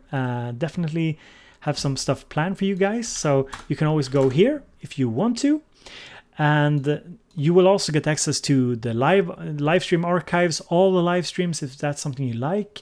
You'll be able, depending on the tier that you're subscribed to, you get different perks. So you should definitely go and check it out. And just having you as a patron at €1 a month helps me out a lot. And you also get access to a private Facebook group where we discuss things. And I also have some ideas for that. I can't disclose them yet, but I do have some cool ideas that I want to bring to your attention later this fall, also for everybody who is subscribed on Patreon.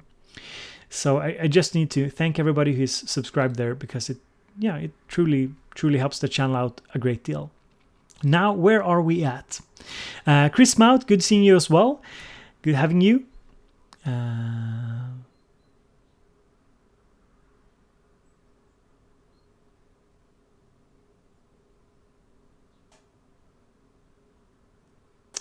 Brad Garrett says, Bo, maybe next time you can pick a few songs ahead of time and have the chosen people send WAV files of each of their tracks so you can replicate their songs in a DAW. Then you can move stuff around and cut stuff so you can hear ideas clearly. Brad, that's a super cool idea. Now, how much work will that entail? Well, it will entail a great deal of work. Now, I'm not above putting some effort into this for sure. But it's definitely something that would be Patreon only for me to, because it's a lot of work for sure. I mean, you guys can see. I just want to show you guys. I want to show you guys what I do. Just to, I mean, this isn't that special, but I want to show you. This is my script here. Just parts of it. This is what I do when I listen to your music. I go through it a couple of times. I try to say something of relevance about it. Sometimes, I hit home. Sometimes I don't. So of course it takes a lot of time. But it's a really interesting idea. And some tracks I will have definite opinions about the structure. And sometimes, like, we listen to PTNA, his track, and of course I couldn't say much about the structure because I thought it was really, really good. So definitely. John, I would be happy to have you as a €5 patron if you want to. It's being a patron is not mandatory in any way. It's just a way to support what I'm doing, the content, supporting me putting out all this free content and letting me do this part-time, basically. So let's get to it. I think we have one more here that I've listened to. This is by Cuba. I think you're in the chat, Cuba, right? Are you ready? Are you ready, Cuba? Are you ready for the bow treatment? Are you ready?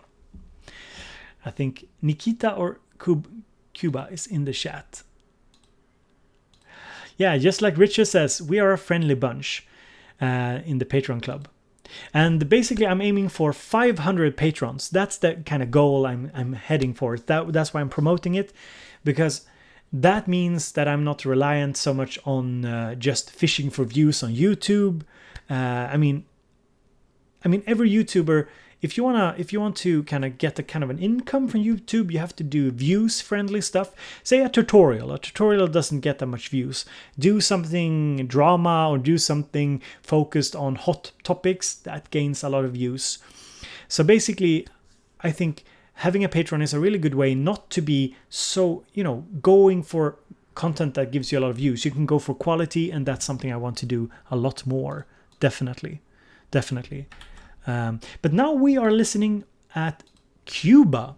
So Cuba is somebody who hangs out here on the channel a lot. I've seen him or her, I guess it's a him, on the live stream, and he had a couple of questions. So Northern Cat asks, when is the AeroPress review coming? Well, it's coming later, I guess. At some point.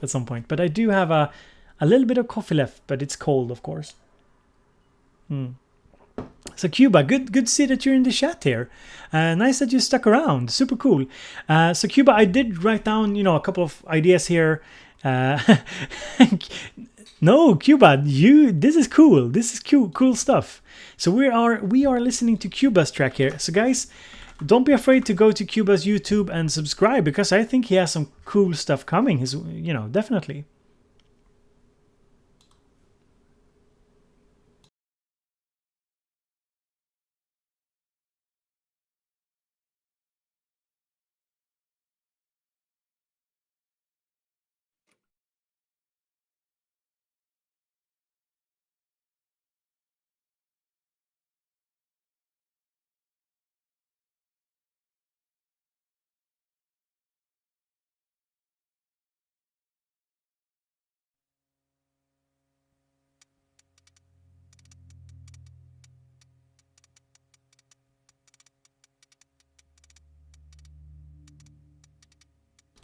I think the volume might be a little bit low here.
So this was our fellow viewer Cuba and his little song here with his Mother 32s and drum brutes, and I see some El Capistan stuff also going on there.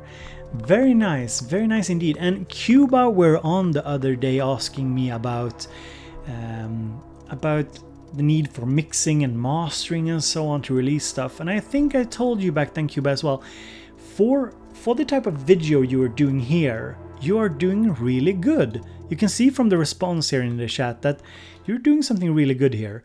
The kind of YouTube jamming scene is not perhaps so much about perfect mixes and perfect mastering. It's about feeling, it's about immersion, it's about having, feeling you doing these things, living through you. So the camera angles and the way that's also a part of what you are putting forward. It's a part of your artistic creation. It's like somebody commented on one of my videos that I had nice hands. Like I have like very small, delicate hands. And that's also part of like what you're putting forward. So that's important to think about it, just like other things are important for playing on the radio and so on. And you did ask a question here. You said, I'm still a little concerned about mixing and mastering, and that's the things you addressed on the chat today. Since I do not have a clue about how to proper mix, I would like, what do you think needs improvement? And I did have some thoughts here. But first we'll go to the chat here. It's hard in one way, like somebody says here, like Roman says that it's a live piece and it's well done. Like you say, Discophone here I think is well done. People are subbing up, that's cool. And Michael Smith has a good idea, arranged for piano, that would be cool. And even added a piano on this would be very cool as well. And people seem to be happy about this. Crack-a-pow sums it up. Crack-a-pow sums it up here. More drum textures earlier on. So that was one thing. The drums are a bit too low here in the beginning. It's... let's see if we can find it here. Okay. Let's see here. If we can find it. So when the first drums come in here, so these are... I suppose these are the drum brute drums, I guess? It does seem like it.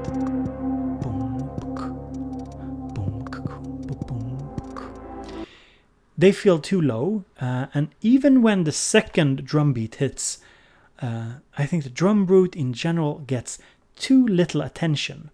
I think the drum brute could have been used more, because you have a very broad sound. We can hear it. It's broad. You have stereo image. I think it's my guess is that it's because you have a very nice effect section. So you have the broad here, but there's like this mid space that is kind of missing. And I feel like if you have had worked more with the drums here on the drum brute and just not having them so far back, you could have occupied the mid a bit more. And what I'm meaning by that is that, practically you could have used, for example, a toms or congas fill. For example, at the end of, say, 64 steps, you could have made like a boom, boom, boom, boom, something, something happening, just a little thing to kind of progresses on, adds up. You could also have added some kind of, some kind of shaker perhaps, or something, to kind of add what I call progression to the song.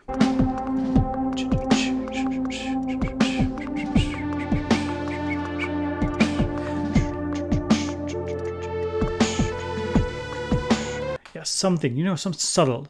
It doesn't have to be all over the place, or over the top. Now, another point I want to make about this, another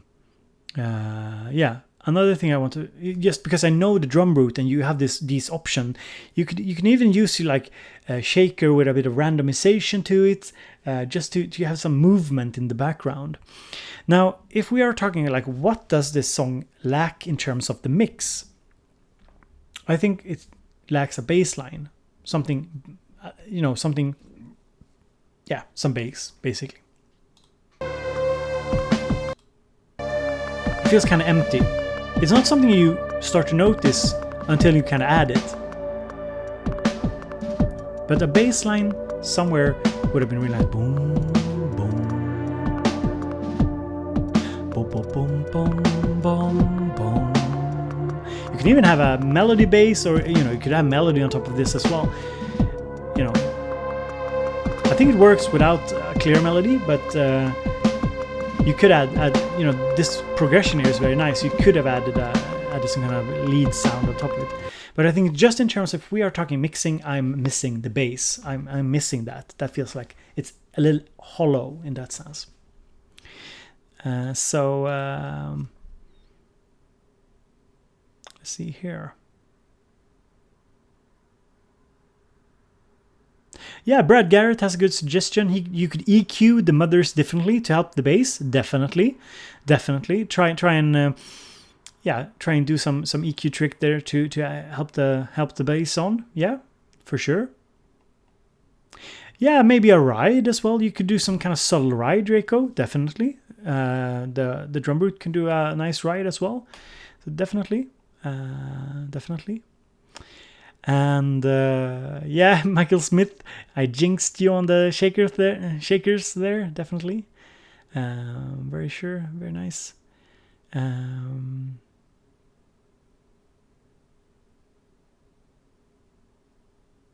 Yeah, and I think the drum root. Now, of course, guys, I think not all the drums are from the drum root, right? Cuba, I'm pretty sure that these drums here, like the main drums, are they from, like these ones, like the main one coming in here? Is that really from? Is that the drum root? Maybe it is. I just thought it sounded really cool. Maybe it is. If so, you really made it sound. I was kind of surprised if it was the drum root. So yeah. Yeah, I assumed. Yeah, exactly. Yeah, 2-box. Yeah, I assumed it was 2-box that came in. So basically, the drums here in the beginning are from the drum root. See here. Here. The kind of what's the name? You guys told me earlier, like the massive attack style drums. The massive attack style drums that comes in here. I want more of them. Like,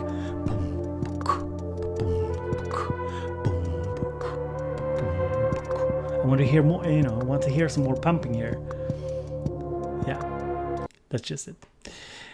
They're nice. I like the subtlety, but I'd like more of it. Definitely. So that was kind of my yeah, Brad Garrett. Yeah, it's kind of cool with the transition there, but I still think they are a little bit too low in the mix. I agree.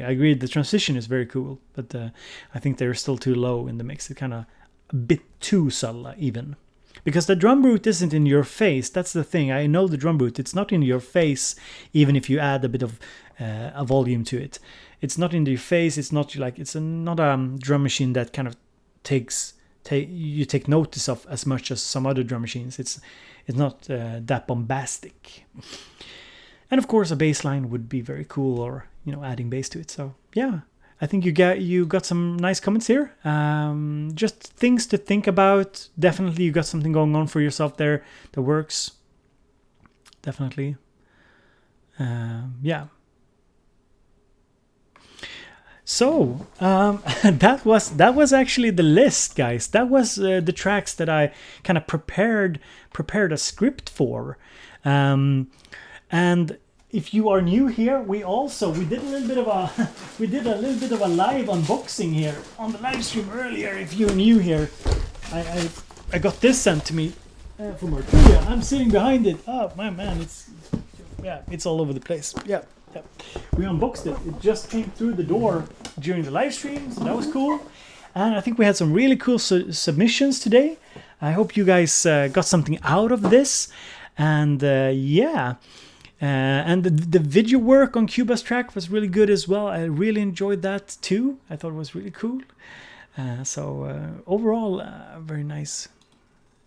I got something out of it as well. I really enjoyed watching it.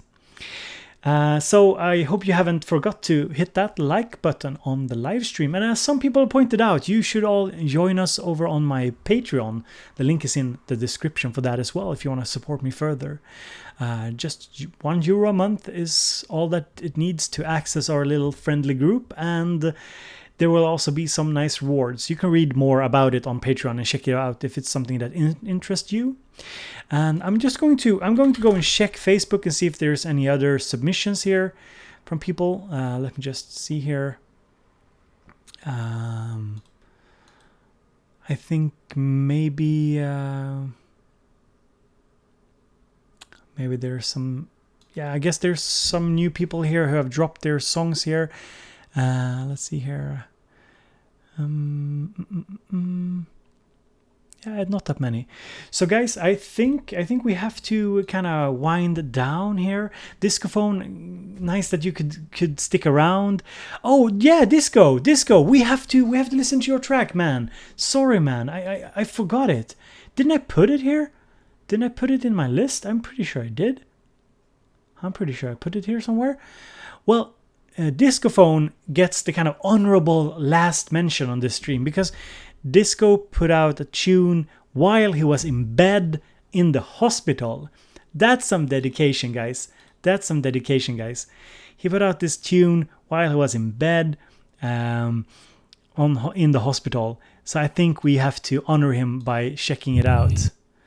So, guys, here is Discophone's From the Sickbed. Recovery Mode, it's actually called. Recovery Mode from Discophone.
So this is literally From the Sickbed by Discophone. I posted the link earlier in the chat here, and He's been having surgery.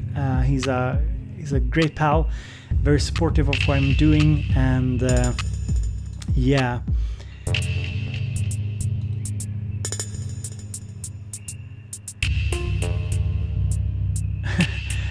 John, I didn't see. The cock sounds like shit. I'm not sure if I saw that post. And Simon the Magpie is here. Good seeing you, Simon. Basically, to participate in any of my live streams, I always do a particular post on my Facebook page, Bone Army Music at Facebook, and I basically, make that post, and you comment with a question and work in progress, or finished work but with a general question about your work, and I try to comment on it. But generally I don't take that much submissions during the live stream, because I have a long list. We went through, I don't know how many we went through today, but last time we did 4 hours, and that kind of effed me up a bit. That was a bit too much. So basically we have to, keep it around 2 hours. And we've done 1, 2, 3, 4, 5, 6, 7, 8, 9, 10, 11, 12, 13, something like that. So we're just chilling out here to Discophone's Sickbed Tune, Recovery Mode from Discophone. So that's pretty much where we are at. So if you haven't slapped that like button on the live stream, go ahead and thumbs it up. Now guys, I think, do you have any last question? Anything you want me to address? Anything you want me to elaborate on before we're kind of winding down here on the live stream? I'm not taking any more submissions. I think this is good. We're going a little past 2 hours. Pretty much pretty much it. Draco, thank you so much for supporting me on Patreon. That's super kind of you. Thank you for the cup of coffee. That's kind of how I see it. If you wanna support me with a cup of coffee every month, that is super helpful, and I hope that you guys appreciate the effort that I go into giving something back on Patreon. Basically, the kind of perfect level of support is the €5, and then there's more personalized rewards on the 10, 20 tiers and so on. So that's very cool. And Simon, we should do something, definitely. And if you guys haven't heard, I'm doing a real life interview with Carl Michael from the Cabinet of Curiosities. Definitely.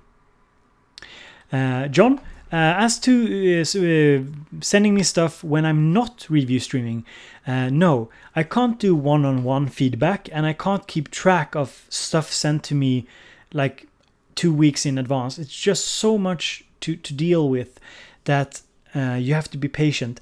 I think that doing feedback on tracks and so on, I have a tier for it on Patreon, definitely. So there's a Patreon tier for feedback, because it might sound strange, putting that behind some kind of paywall, but it's basically a matter of time. I have 20, 30 requests every week.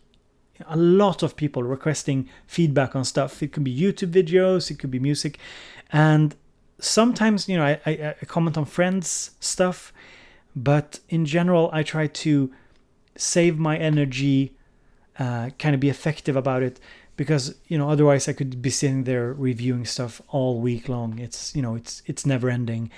And looking at the kind of growth my channel have had this year, if we are at 20,000 subs in next year sometime, that could it could easily spiral way out of control. So I just don't want that to happen. I don't want to burn out doing this, because one of the reasons why I'm kind of doing this part-time is because I felt it's much more in tune with what I needed spiritually and psychologically than working in with psychotherapy that I've been doing for 7 years. I felt a little burned out doing that, because it's such a strain doing it. And I needed to get back doing something creative. So yeah, that's basically it. John, I would really appreciate it if you want to become a patron. It's totally not mandatory. It's just I'm very happy for all the help, and we're trying to grow the community over there. So yeah, Disco, I'm going to be honest. Some weeks I work too hard doing this, but I really enjoy it. But that's also, I'm a professional doing this for 7 years, not YouTube. I'm a professional doing healthcare, psychotherapy on a high, on a advanced level, I'd suppose. I'm a licensed psychotherapist, so I know the dangers. So that's why I am trying to view it more and more as work and being, professional about it, not going too crazy. And I have some fun ideas, guys, when it comes to feedback, when it comes to communicating with me, when it comes to interaction. I have the live stream. I also have a secret idea that I'm working on for the patrons in particular. I think it'll be interesting. I think you guys might enjoy it. I still need to work at it some more before I'm ready to do it. Simon, if I could do a psychoanalysis on people based on their music. Yeah. Well, yeah. Well, I'm not really good at psychoanalysis. I'm a CBT guy. Brad Garrett sums it up. Too much psycho, not enough therapy. Yeah. That's it. But yeah, Simon, you're not off, you're not totally off. I definitely want to cover psychology more on the channel as well. I know I've said it a ton of times. I have a couple of nice videos talking about some psychology oriented stuff in relation to music. I also have a deal with a company that they want me to do psychology oriented videos for music production. So yeah. Northern Cat, I think it's easier if you Google CBT or cognitive behavioral therapy. It's the kind of school that I gone to, but I'm not a hardcore CBT therapist, but it's the kind of training I've had. It's mainly focused on CBT, cognition behavior therapy, basically. So that's, and it's very practical when it comes to other areas of life as well. So yeah, exactly, Draco. Something like that. How music affects people's mental and emotional state. Stuff like that would be really fun to incorporate in the channel. And I know some people like that as well. And Simon says, I gotta hook you up with my album when I release, and we do a therapy session collab on that. Simon, that would be hilarious. Doing some kind of, going through your emotional process, your emotional state through the process. Definitely. Very cool. All right, cool, Richard. I didn't know. NLP and performance coaching. Really cool, really cool. I do some kind of performance coaching as well now in my company part-time. So basically in education. So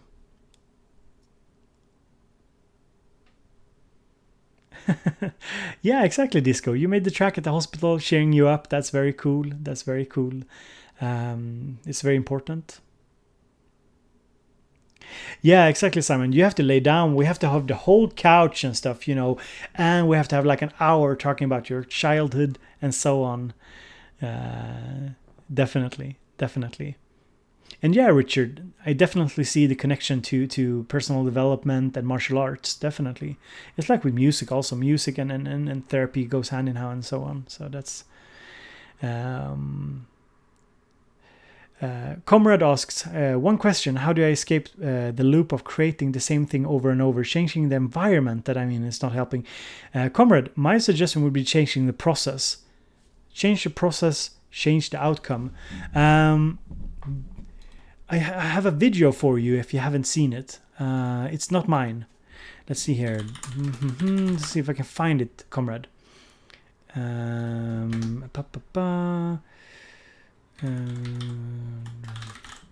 There was a really good video. Let's see if I can find it. It might not be that easy for me to just pull it up, but there's a really good video on the Doom soundtrack that a guy put out recently.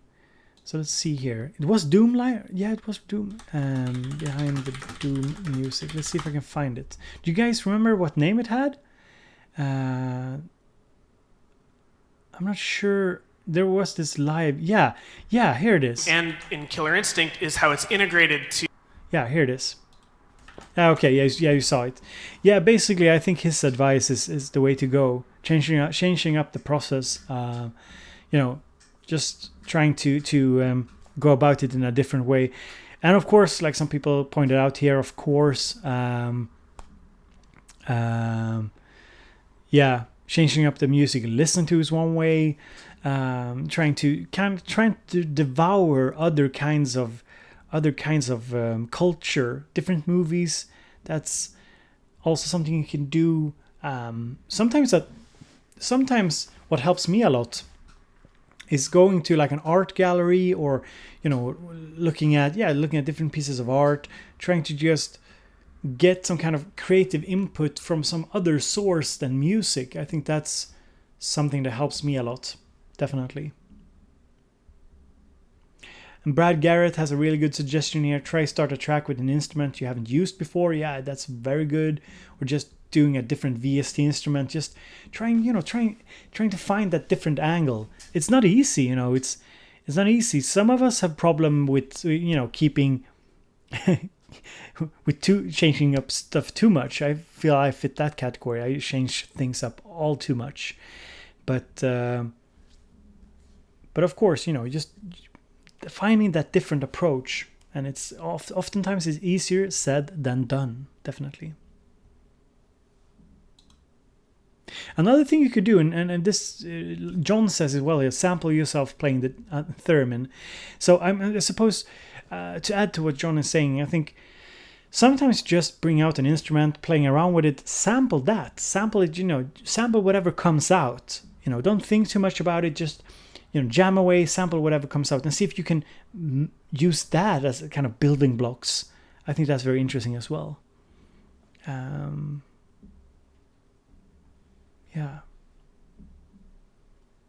You have some really good suggestions here. So guys, I think we are heading for an end here. I think this is the end of the stream today. I will publish the stream. If you want to go back, Joey, I know you wanted to hear the feedback on your track. And if somebody else is here and they're wondering if I've checked out their music, I've checked out almost all submissions that were submitted. I did check out all submissions that were submitted like before 8 in the morning today. So if you posted like yesterday, I think I've gone through it all. And I will do a new review stream really soon. So basically, if you're new to my content is basically focused around, basically what it says on my Patreon, creating fun and educational videos about synthesizers. We are a couple of patrons already here. And basically the idea is to focus a lot on synthesizers, a lot of music production, trying to fit myself in there somewhere with my opinion, psychology-oriented videos as well at some point. And I will also try and do a lot of live streams. There will be different types of live streams. The coffee streams are when I just talk, answer questions, just hang out. Sometimes there is news that we want to talk about, big news like the 808 day and so on. And then there's the live interviews that I want to do. I want to do like one a month or something like that. I probably won't do it forever, but it's a series I want to do on the live show, basically. And then we have the review streams where I review music from you guys. And the way that works is I put up a post on my Facebook. So basically, if you aren't following me on Facebook, that's the best way to kind of catch whenever I'm live streaming or whatever I'm doing. Twitter is also good. I'm pretty vocal on Twitter as well. So you can always check that out as well. My Twitter is BoBeats Music, and I don't have that. I don't have the same URL on Facebook, unfortunately. Sort of annoying, but yeah.